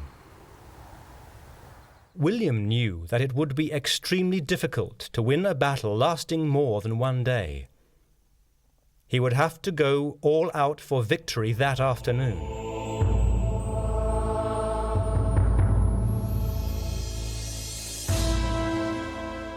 Again, the battle was joined, as all sections of the Norman army attacked the English position. Bowman, foot soldier, and mounted knight combined their efforts. Soon, holes began to appear in the English line. King Harold's two younger brothers were killed, but still William was aware of the slowness of his offensive. So he decided to adopt a new tactic to finish the English off for good. The failed English attack, designed to take advantage of this bit of retreat on the part of the Normans, gave William an idea. And the idea was, if they'll break ranks and attack when they think we're retreating a little bit, what if we retreat a lot? Perhaps remembering how the feigned retreat tactic had worked for the Normans 13 years before, he gave the order for the cavalry withdrawal. His judgment was correct. On not one, but two occasions, the Norman cavalry made fake retreats. Sure enough, on each occasion, the English troops followed down the hill, only for the cavalry to wheel round and surround them. The cavalry began to pretend to run away. The Saxons, not learning their lesson from earlier in the day, started running after them again, thinking, hey, we're winning. And they started running after them down into the valley again. Same thing happened. Normans wheeled round, they were trapped in the valley, they were chopped to pieces.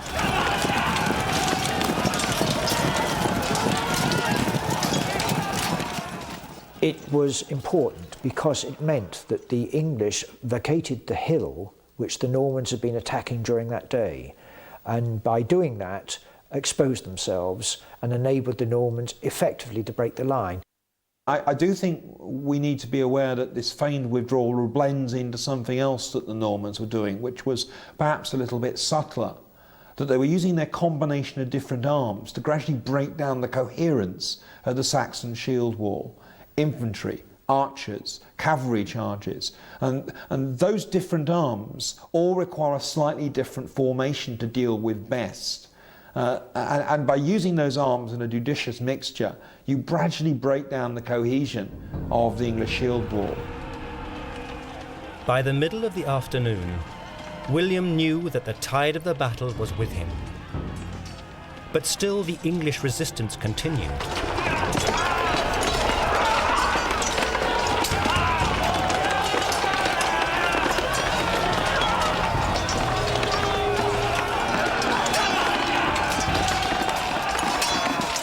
Now, the Norman commander ordered his archers to change their targets and concentrate their fire on the lightly armoured soldiers of the English rear, with devastating effect. Many men were lost in the attack.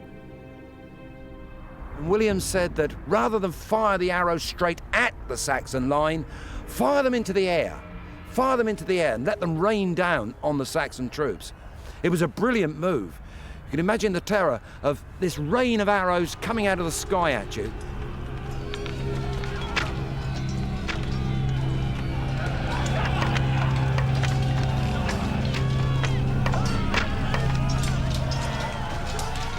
The use of archers was decisive in helping break up the solidity of the English shield wall.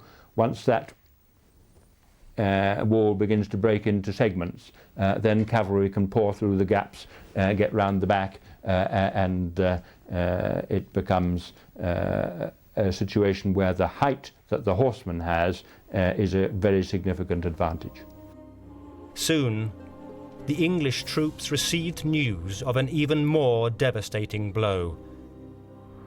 It was during this period of attack, we're coming now towards the evening time, that Harold was actually struck by an arrow from the sky. He was wounded badly in the eye, fell to the ground. The Norman knights now, with this line at the top being forever stretched, broke through. On the Bayeux tapestry, this historic moment is depicted clearly. Underneath the words, Hic Harold Rex interfectus est. King Harold has been killed. Now we come to the spot where Harold actually fell. Now, if you can imagine that day, 1066, Harold, severely wounded in the eye, falls to the ground, surrounded by his loyal housecarls who will give their lives to him, fight to the very, very last. The Norman knights now have split their way through this stretched line of Saxons, and they make their way for Harold. Eventually the housecarls are destroyed. Harold is chopped to pieces by Norman knights. Harold's death sealed the Battle of Hastings. Duke William of Normandy had won.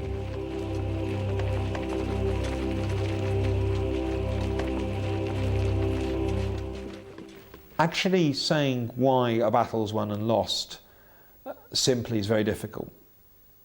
A very crude answer might be that whereas Harold was killed, William, according to William of Poitiers' accounts, had 3 horses killed under him. If instead of a horse being killed under him, he was killed, the entire battle would have gone the other way. To rally the troops, the hold of the line, and also to take decisive action against the English incursion on his left, carried the day. It was quite a question. The battle was won by the better leader on the day, and I think William was. As dusk fell on the 14th of October 1066, the battlefield of Hastings was a scene of carnage, and the English nation had suffered a terrible defeat. We will never know how many thousand men died that day.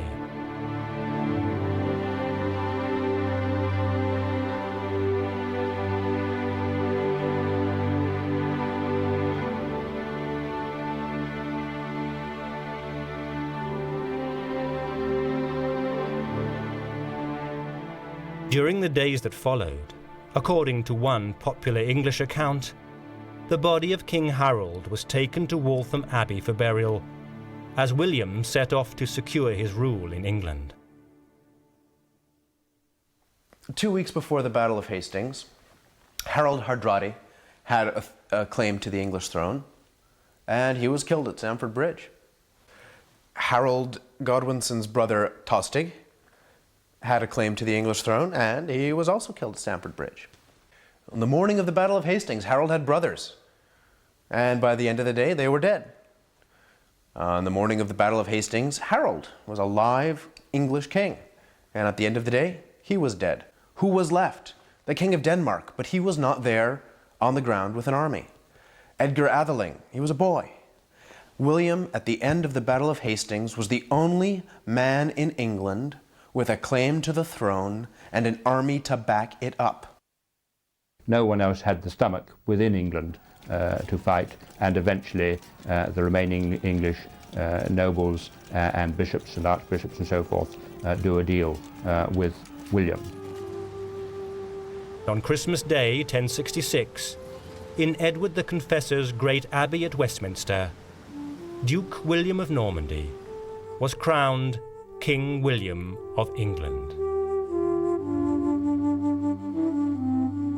Over the following years, William succeeded in establishing his authority across the country. In the north, this often involved terrible bloodshed. But by the time of the Norman king's death, 21 years later, in 1087, there could be no doubt that he had changed the English nation forever. Norman conquest turned England into a feudal society, a very different sort of social and political structure from the Scandinavian Anglo-Saxon structure it had before. England had a new system of economic organization, a new system of military organization, a changed system of government. So from an elite point of view, England was a changed state. But really, all that changed in the Battle of Hastings was that one group of Scandinavian ganger thugs had been replaced at the top of the English state by another group of Scandinavian ganger thugs. This is a place of pilgrimage. People come from all over the world to stand on this spot. On the 14th of October every year, it's a garland of flowers. Harold had his sympathisers, without a doubt. Bad luck, Harold. Better luck next time.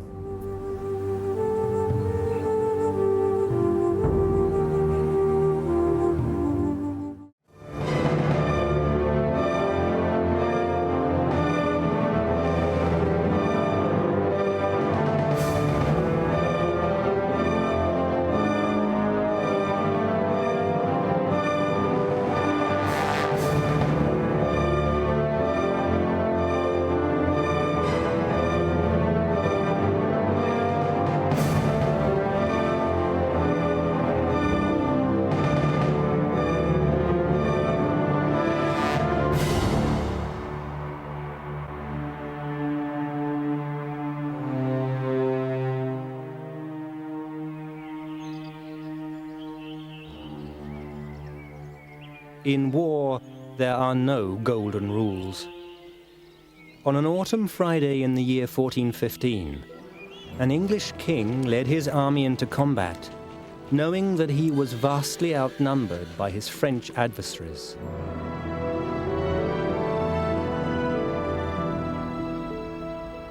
That morning, on a narrow stretch of ploughed field near the French village of Agincourt. The English men of King Henry V formed into position. Men-at-arms in the centre, archers on the flanks. In total, around 6,000 men, commanded by a young monarch who had already proved himself a leader. But the task that now faced King Henry V was daunting. Facing him was the cream of French chivalry, the finest knights of the land, at the head of a force some 30,000 strong. Two armies, seemingly mismatched, were about to write the latest chapter of the 100 Years' War. For the French, the day would be a national disaster. For the nation of England, it would be an almost unsurpassed day of glory.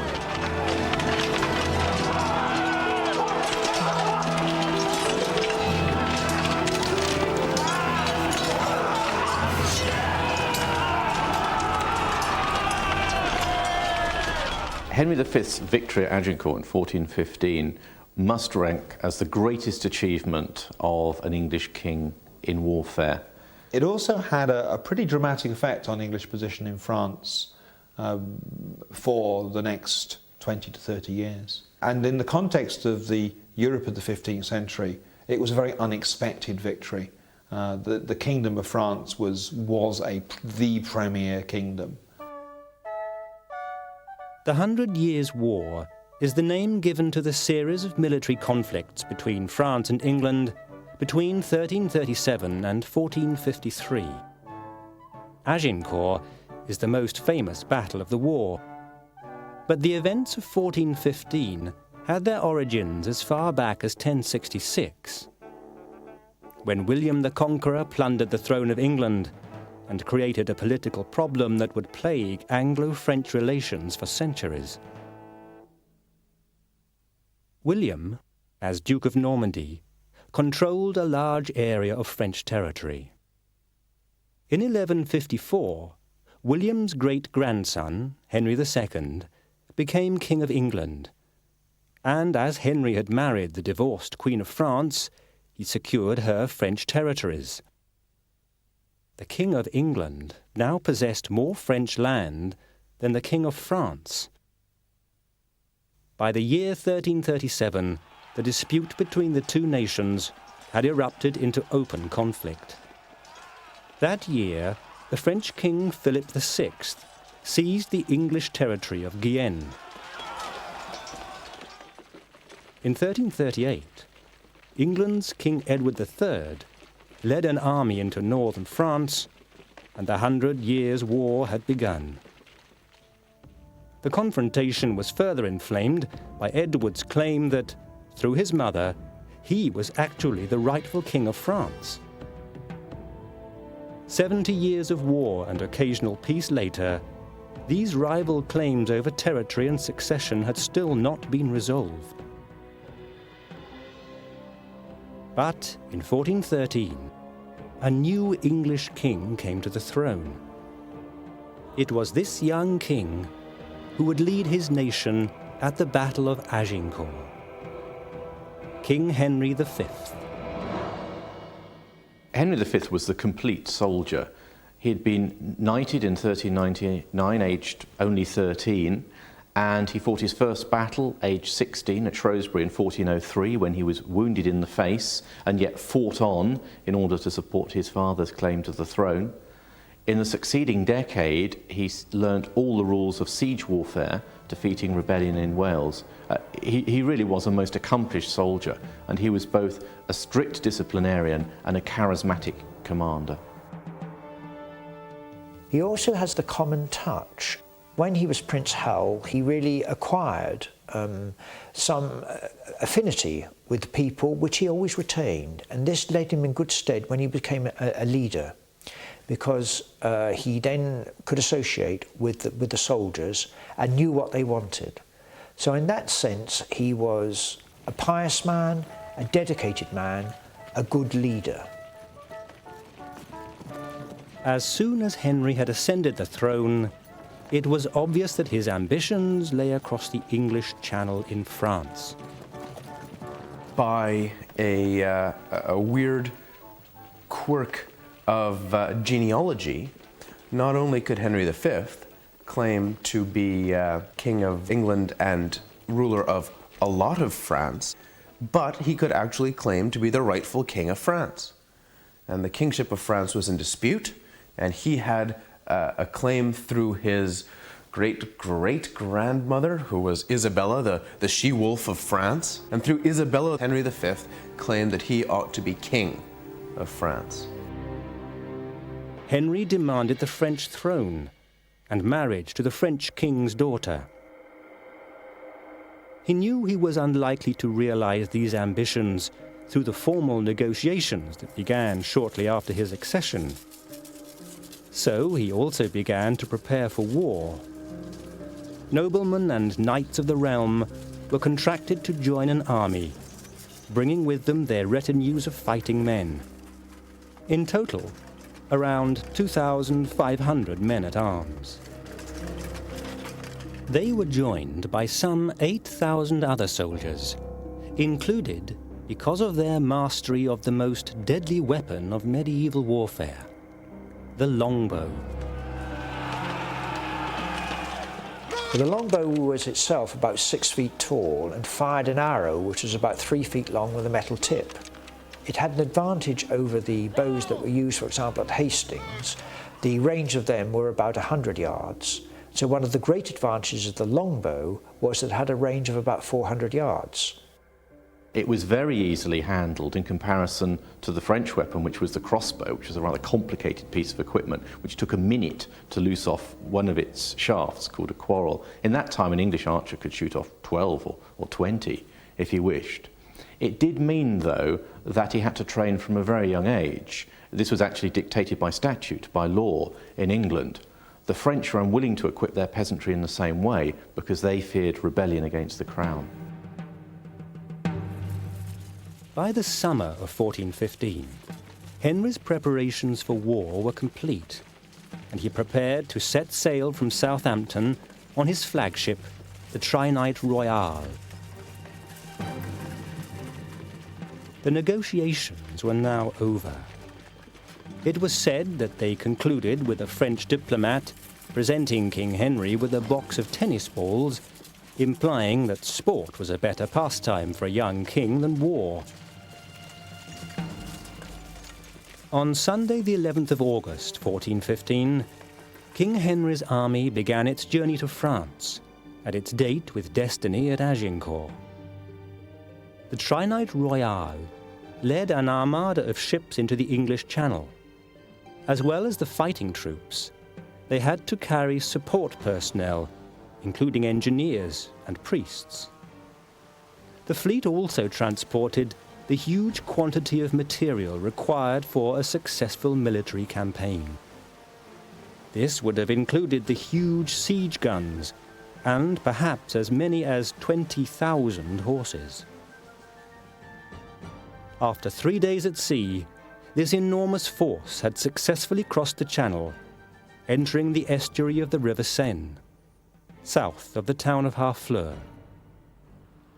Henry's plan was very simple. It was to take Harfleur. Then there were several options that no doubt he'd considered. One possibility would have been a march to the south to link up with the few remaining English possessions from the once mighty Duchy of Gascony. Another possibility would have been to march north and to go to Calais, which the English held. The response of the French leadership to Henry V's invasion was indecisive. The King, Charles VI, was mentally unstable, only occasionally lucid and incapable of command. This meant the armies in the field were led by two of the officers of his court, the Marshal and the Seneschal. In addition, there were two political parties, the Burgundians and the Armagnacs in the country, who had actually been engaged in civil war, so France was not well led.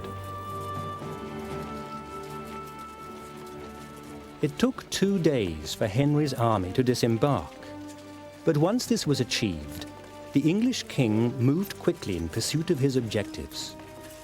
He ordered that the people of Harfleur surrender their town. But the townsfolk knew that their town was well defended, its strong walls reinforced with some 26 towers and a moat, and breached only by 3 gates which were themselves protected. The surrounding area also favoured the defenders. The land was marshy and made even more difficult by deliberate defensive flooding. King Henry now had only one choice. He would have to take Harfleur by siege.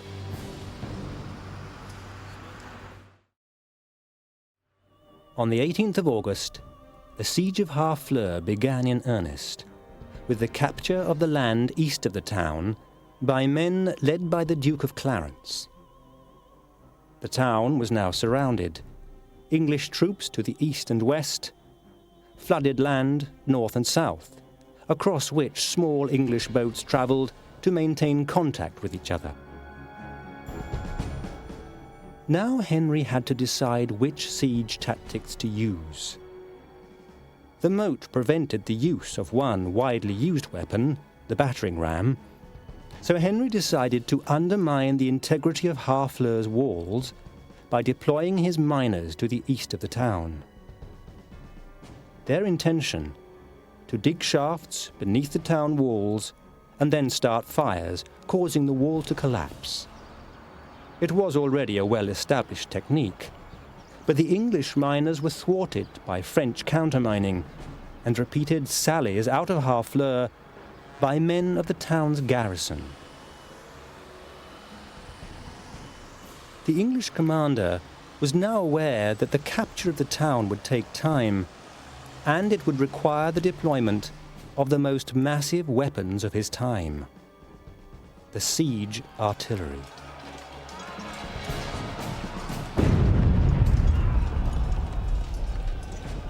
The siege of Harfleur, in addition to traditional catapults and other older types of siege engines, the English had guns. They had big guns, big siege guns, 12 foot long, 2 feet across. They could fire whole millstones at the walls of the town. They could take big rocks. I mean, quite a big, you could put a 500-pound rock into one of these guns.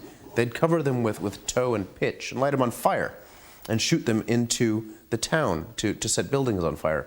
Tremendously powerful weapons, but these are craft weapons. They're built one by craftsmen.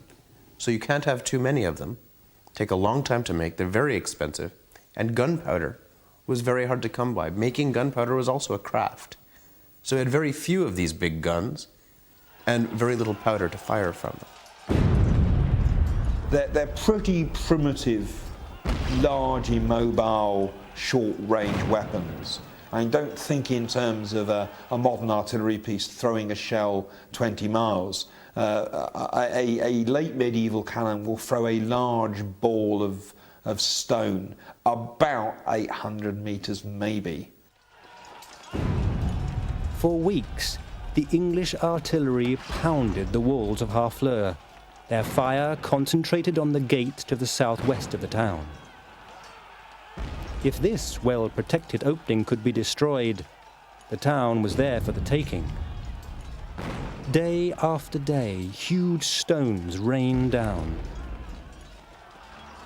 The impact was devastating, but Harfleur's defenders stood up bravely to the onslaught. Brave sallies out of the town continued to harass the besieging forces, and by mid-September, the town had still not fallen.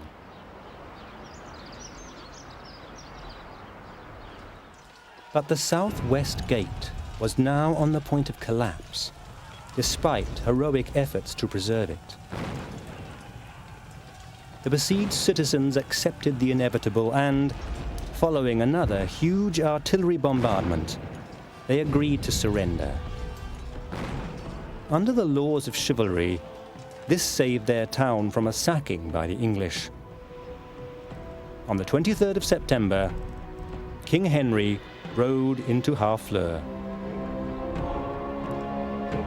He had achieved his first victory on foreign soil, but the price had been high. It had taken 5 hard weeks to capture the town. The main difficulties of siege warfare are actually keeping your besieging force in the field, making sure that it's properly supplied. Now, in fact, Henry had a good chance here because he could have ships coming across the channel and providing food. Water's always a big problem, and in fact, it was probably water that led to the spread of dysentery in his army, which killed about a third, killed or incapacitated a third. And this was both ordinary soldiers and the great nobles. They weren't spared. 1 in 5 of Henry's army died, and they were yet to engage the full French army, which was right then organizing itself in response to the English venture. At Saint-Denis, on the 10th of September, King Charles VI ceremonially raised the Oriflamme, the French war standard. The pride of 2 nations was now at stake. Aware of his weaknesses, Henry abandoned his original idea of heading south to Bordeaux. A new objective was required. His first thought was typical of the chivalric age. He proposed to settle the whole French dispute in single combat with Dauphin Louis, the French king's 19-year-old son. But when Louis refused the challenge, Henry decided to head for the English port of Calais, 100 miles to the north, leaving behind a garrison some 1,500 strong to secure his new English possession.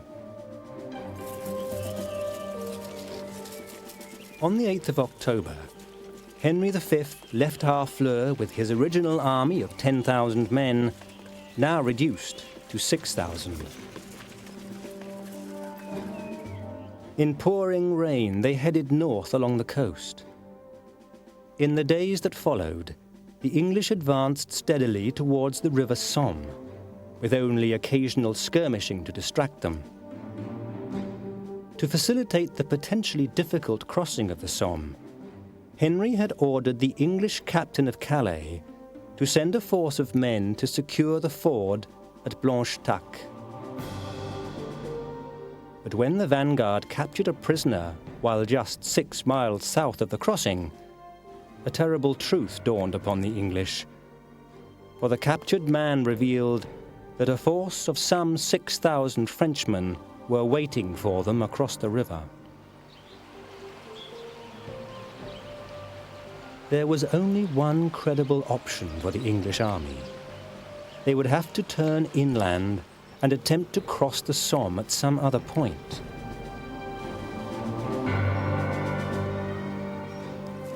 But Henry's troops were now soaked and weary. Dysentery still persisted. Rations secured at Harfleur were now running out. The French were present in large numbers along the north bank of the Somme. This was the advance guard of the French army, under the command of 2 talented commanders, Jean Boucicaut, the Marshal of France, and Charles d'Albret, the Constable.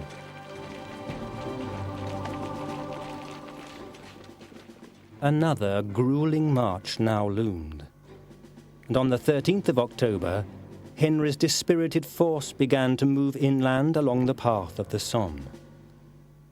Unsurprisingly, many of Henry's men began to suffer a loss of morale, but their commander was able to maintain firm discipline, as he had done since the start of the expedition. Henry was clearly an effective leader, partly because, and this is becoming less common in the 15th century, he was a leader who led from the front. He was a warrior as well as a general. He's also an effective leader because he seems to have been quite good at communicating to his men about their circumstances and what they're doing. He was determined that his troops would behave well. He issues a series of ordinances which each soldier has to obey, and in particular Because he is, of course, says he has a just cause and he's got the support of the church, he is very, very strong against people who violate church property. That's why the person that is recorded as being hanged for stealing from a church is highlighted in Shakespeare's play. Undoubtedly, it was his personality, his determination, his ruthlessness that made that army the disciplined body that it was. King Henry was again able to maintain order when he added to the burden on his prime fighting men.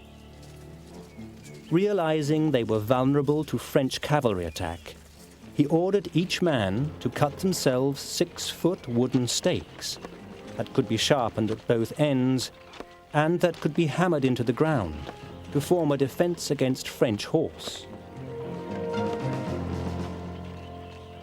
At Agincourt, the value of these wooden stakes would be clearly seen. But as the march along the Somme continued, their sheer weight must have depressed a body of men already reduced to living on nuts and berries. But despite these privations, by the 18th of October, the English had reached the village of Nesle, with the French military only occasionally revealing themselves.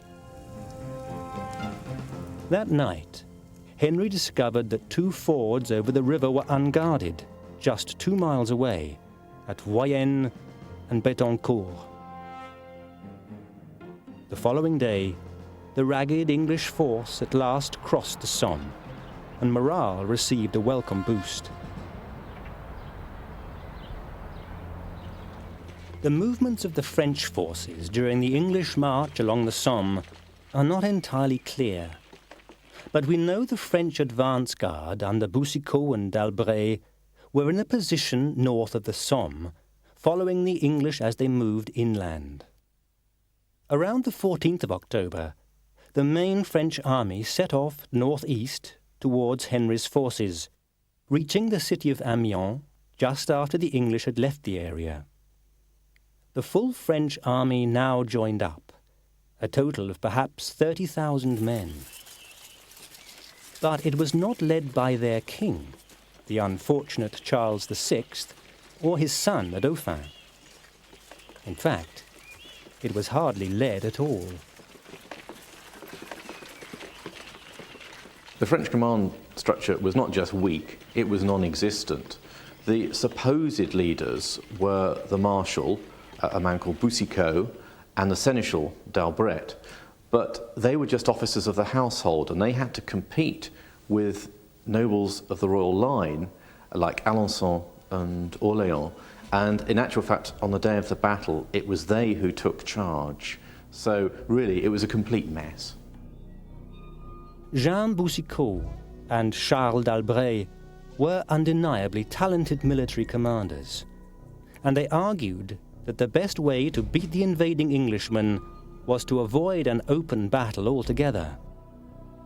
Instead, the invaders should be harried and denied supplies by a so-called scorched earth approach. But theirs were just 2 voices amongst the fragmented French military leadership. Noblemen such as the Duke of Berry, the Duke of Burgundy, and his bitter rival, the Duke of Orléans, favoured a more aggressive approach. It was their view which prevailed. On Sunday, the 20th of October, 3 French heralds rode to the English camp at Attique. Their mission? To formally challenge King Henry to battle. It seems to me a flaw was that if your aim was to weaken the enemy, you should be constantly attacking him with your troops, which are an overwhelming majority. He's probably only got somewhere in the region of 6,000 men. You've got the region of 20 to 25,000 men. Why are you not trying to attack him in a series of battles and weaken him rather than trying to wait for one particular battle? There are flaws in both the leadership and the plan. King Henry's response to the challenge made by the French heralds was defiant. He told them that Calais was his destination and warned the French not to attempt to stop him. Were they to do so, a great shedding of Christian blood would be the consequence. The heralds rode off, leaving the English to prepare for battle. Armour was donned and bowstrings tested. Men went to the priests to make final confessions, and, although their commander appeared confident, he must have shared some of the fears of his troops. He was outnumbered by 5 to 1 in an enemy country. And so it was that on the morning of Monday, the 21st of October, 1415, he waited for the French army and the defining moment of his life.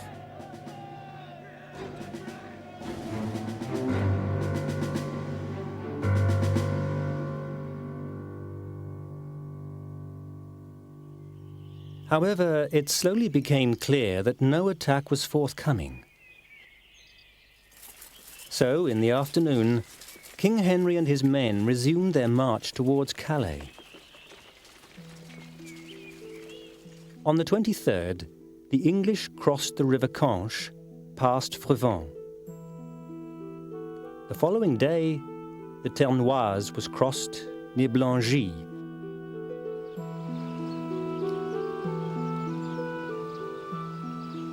On the far side of the river, Henry's advanced scouts could at last see the huge force that opposed them. A moment of battle was less than 24 hours away.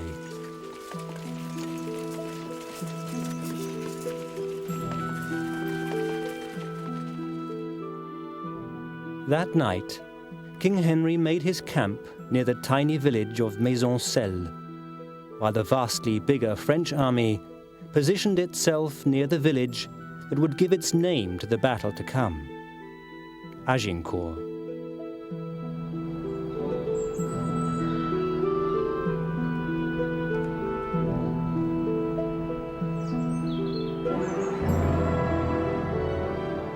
On the morning of Friday the 25th of October, 1415, on a ploughed field in northern France, history was about to be made.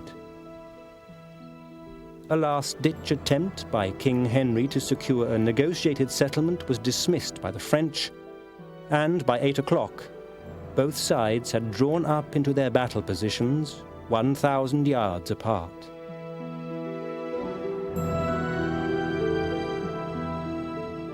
The French forces were organized into 3 divisions, with the vanguard comprising some 8,000 men-at-arms drawn from the highest ranks of French society. Armoured men steeped in the traditions of the age of chivalry. Unknown to them, it was an age drawing to its end.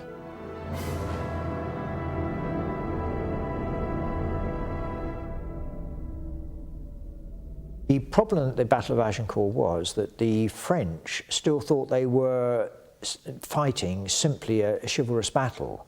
That's why a large number of their men-at-arms got into the front rank, because what they thought they were going to do was go and capture a few people for ransom. Unfortunately, there weren't many men-at-arms on the other side, as it were. I think there were 2 separate ideas going on. It wasn't essentially a battle between knights. The upper-class French men-at-arms were nominally commanded by Constable d'Albret, though he had little influence upon their actions once fighting began. This elite vanguard was flanked by cavalry, and it was these 2 contingents who would lead the French attack. Behind them were the men of the 2nd French Division. Similar in size to the vanguard, this division is likely to have included the several thousand French crossbowmen and archers. Finally, a large reserve cavalry division was positioned in the rear, to be brought into action when the English had been put to rout. French confidence was understandable. The army that opposed them was but a fraction of the size of their own. In the English positions, behind a wall of protective stakes, King Henry took command of the centre, leading a contingent of men-at-arms, with the Duke of York to his right and Lord Camoys to the left. In total, the English centre numbered a mere 1,000 men. It was on the flanks that real English strength was deployed. A total of 5,000 archers.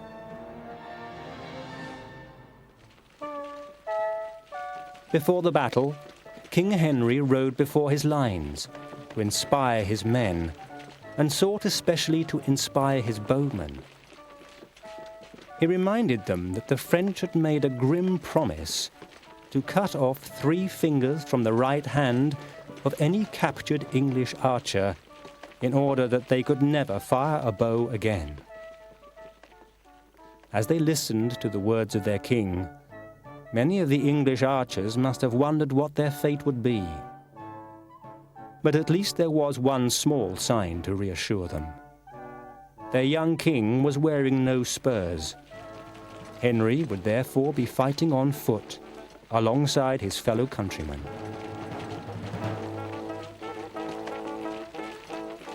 It's difficult to believe that Henry looked out on the morning of the Battle of Agincourt and was 100% optimistic. The odds were against him. It's a formidable host. He's still quite a long way from Calais, and he's going to fight a battle that he clearly would rather not have to fight. However, in some ways, history is on Henry's side. Previous large set-piece engagements in the 100 Years' War had on the whole been favourable to the English.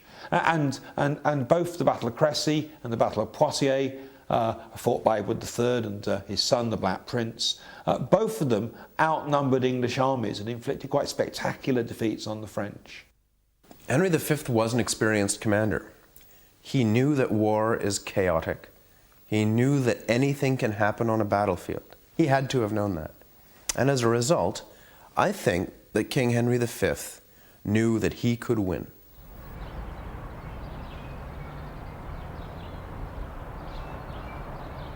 As the morning passed, the two armies maintained their positions. The French knew that sooner or later the English would be compelled to come forward. It was not a mistaken view. Henry now consulted his senior commanders, and the fateful decision was made. At 11 o'clock, Henry gave the order for the protective stakes to be removed from the ground. The English men crossed themselves, kissed the ground, and marched in good order towards the enemy. They were outnumbered by 5 to 1.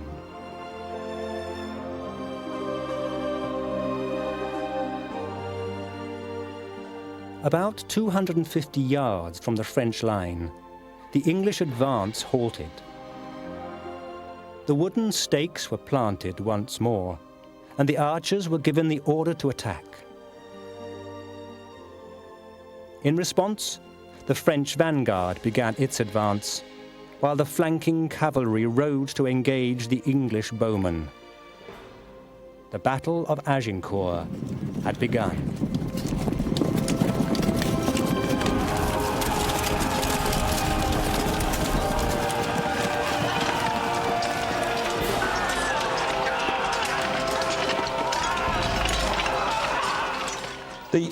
The French, in approaching the English at the Battle of Agincourt, are confined in 2 different sorts of ways. There's the ground itself, which is very wet and freshly ploughed, so quite hard to move through in heavy plate armour. And also on either side of the English line there are fairly thick woods that make it hard to bypass the English, and indeed tend to channel the French towards the centre of the English line. Now that's the only sort of position that an army as badly outnumbered as the English could have actually defended. From the beginning, the battle was ferocious, with the French feeling the brunt of the fighting. Both of the initial French manoeuvres had failed. As thousands of English arrows descended from the skies, the advancing French centre found itself hampered by the muddy ground and by the fact that their line contained too many men for a relatively narrow battlefield. On the flanks, the French cavalry was also soon in trouble. It was almost impossible for the mounted soldier to move amongst the stakes as the English bowmen continued their merciless rate of fire.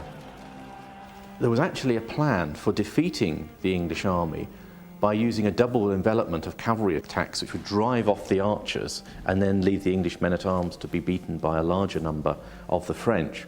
Unfortunately, this didn't work on the day, and one reason was that the French cavalry did not expect the stakes that were used at the Battle of Agincourt, and therefore they were unable to ride the archers down. They ended up impaled on the stakes instead.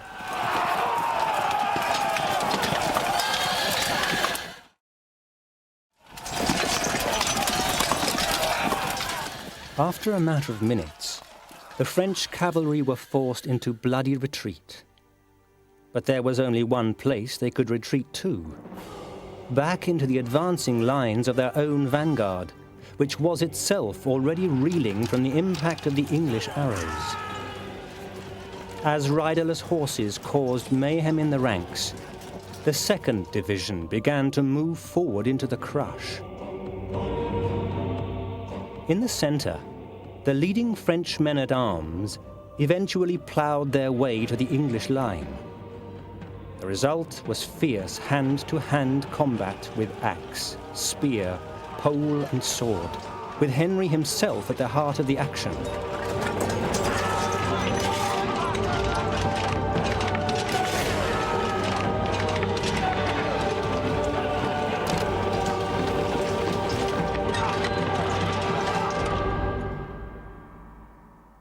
The French also fought bravely, but many of their finest soldiers simply lacked the room to fight effectively, while all the time the English arrows rained down relentlessly upon them. The archers are utterly essential at Agincourt to understanding the English victory.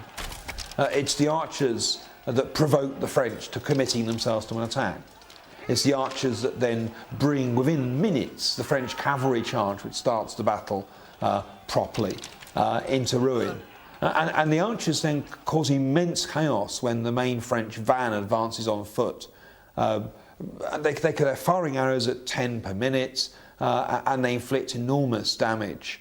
And of course, subsequently, even though the archers are lightly armed, they're well placed to intervene in the fighting on the ground, the hand-to-hand fighting, because the French are so tightly packed together that their heavy armour and their heavy weapons become a liability, not an asset, in the face of the more lightly armoured but more mobile archers. It's interesting that the French didn't seem to use their missile arm at all. They did actually have a number of crossbowmen, and they had a plan for putting them in the front rank and using them to counter the English archers. But on the day, the French were so overconfident that they were just going to capture the English king, get all the ransoms from him and his men, that they pushed their own crossbowmen back behind the lines where they were ineffective, so that they really didn't take part. We can only guess at King Henry's thoughts as the fighting continued all around him. The front line was now a mass of dead and wounded bodies, and the vast majority of them were French. Their decimated vanguard had been forced back into their own advancing 2nd Division, a development which had served only to further hamper their ability to fight. To add to their difficulties, their entire leadership was now lost.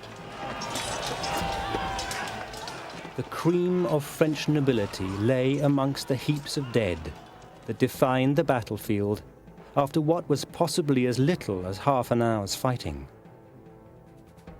Constable d'Albret was dead. Marshal Boucicaut was captured.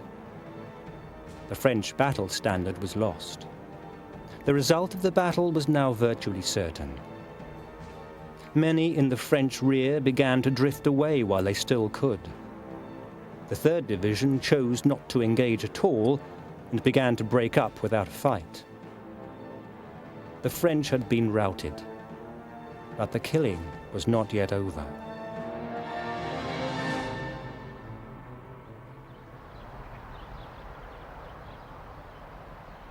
By early afternoon, King Henry was all but victorious, but he could not be completely certain that his enemy would not regroup to join battle once more.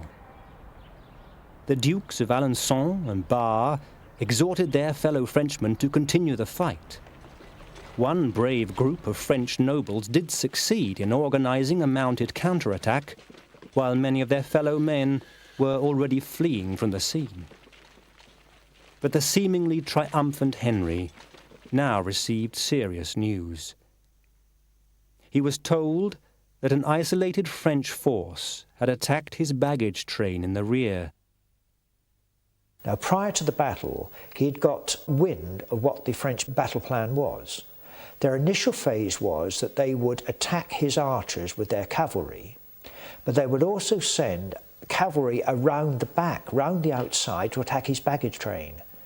And what he now thought was, this was the French putting a second phase of their battle plan into action. They were not beaten, they were not dispersed, they had a large number of troops ready to attack him, and here was that cavalry going round to cause confusion in his baggage train. As a result, he decided to eliminate the threat of French prisoners taking up arms against him, and he said that they would have to be killed. However, Henry's men-at-arms and knights refused to carry out the bloody task. They could not bring themselves to slaughter men of their own class. At the time, and in the circumstances of Agincourt, killing prisoners was a dubious thing for several reasons. Simply because at the time the chivalric code actually said you should spare a fellow Christian knight who'd surrendered. Secondly, and much more importantly, of course, if you'd taken a knight prisoner, that made you a potentially much wealthier person. And if you were a relatively humble man-at-arms and you had a French count as your prisoner, it's a bit like winning the national lottery nowadays is. So there was strong resistance to that sort of killing. In the end, Henry was compelled to call up his own bodyguard of Welsh archers to carry out the most controversial act of this bloodiest of battles. The reason that Henry chose the archers to carry out the task is that he could order them. They didn't have the same sense of honour as people who had been knighted, people of the elite military class. He instructed a squire to lead some 50 archers, apparently, to start the massacre. Now, whether it was more a matter of just frog marching with a few people being killed to encourage them to do it quickly off the battlefield, or whether there was a more comprehensive slaughter, it's not quite so easy to say. But most modern accounts of the battle would now suggest that the massacre has been a little bit exaggerated traditionally. Long before sunset, it became clear that no successful French counterattack was forthcoming, and the day belonged to King Henry V of England. He had won against all the odds, and it was his enemy which had been routed. Around 10,000 Frenchmen had lost their lives. Less than 300 Englishmen had shared their fate. It may have been as few as 100, with the Duke of York as the only prominent casualty from the nobility. 4 days later, news of Henry's unlikely triumph reached London. Within hours, church bells were ringing across England, celebrating one of the most remarkable military victories of all time. England hadn't done very well in the 100 Years' War, so there was a fair amount of, if I call it, national frustration. So at that level, the Battle of Agincourt not only reinforced Henry V's own position as king, but also made the English people feel good. Their morale rose, it gave them the sense of good being. The great victory at Agincourt marked the end of Henry's 1415 French campaign. His men were victorious, but they were also exhausted and unlikely to be able to force further gains. He therefore headed for Calais as he had originally intended, before returning to England in triumph. The victory at Agincourt was remarkable in the context of the 100 Years' War because it really was a decisive victory. As a result of it, and Henry's continued campaigning in Normandy, he was able to establish a colony in northern France, which lasted for the best part of 2 decades and actually survived really into the middle part of the century. So it did have a dramatic effect. In 1420, the Treaty of Troyes confirmed Henry V's marriage to the French king's daughter, Catherine, and his new status as heir to the throne of France. But the French crown would never be his to wear. 2 years later, he became ill while in France, planning a new crusade to the Holy Land. On the 31st of August 1422, King Henry V of England died. He was just 34 years of age. Henry's early death in 1422 meant that the whole fruits of the battle in the long term had been lost. Agincourt, in an odd way, it's the beginning of the end. It's not obvious after the battle itself, but it's the Indian summer of English influence in France. It was a victory of the few against the many. It was a defeated army pulling success out of the ashes. But there was no long-term English domination of big parts of France as a result. It was, in many ways, a bit of an isolated incident in the grand political scheme of things. And it was just a good day for the English soldiers.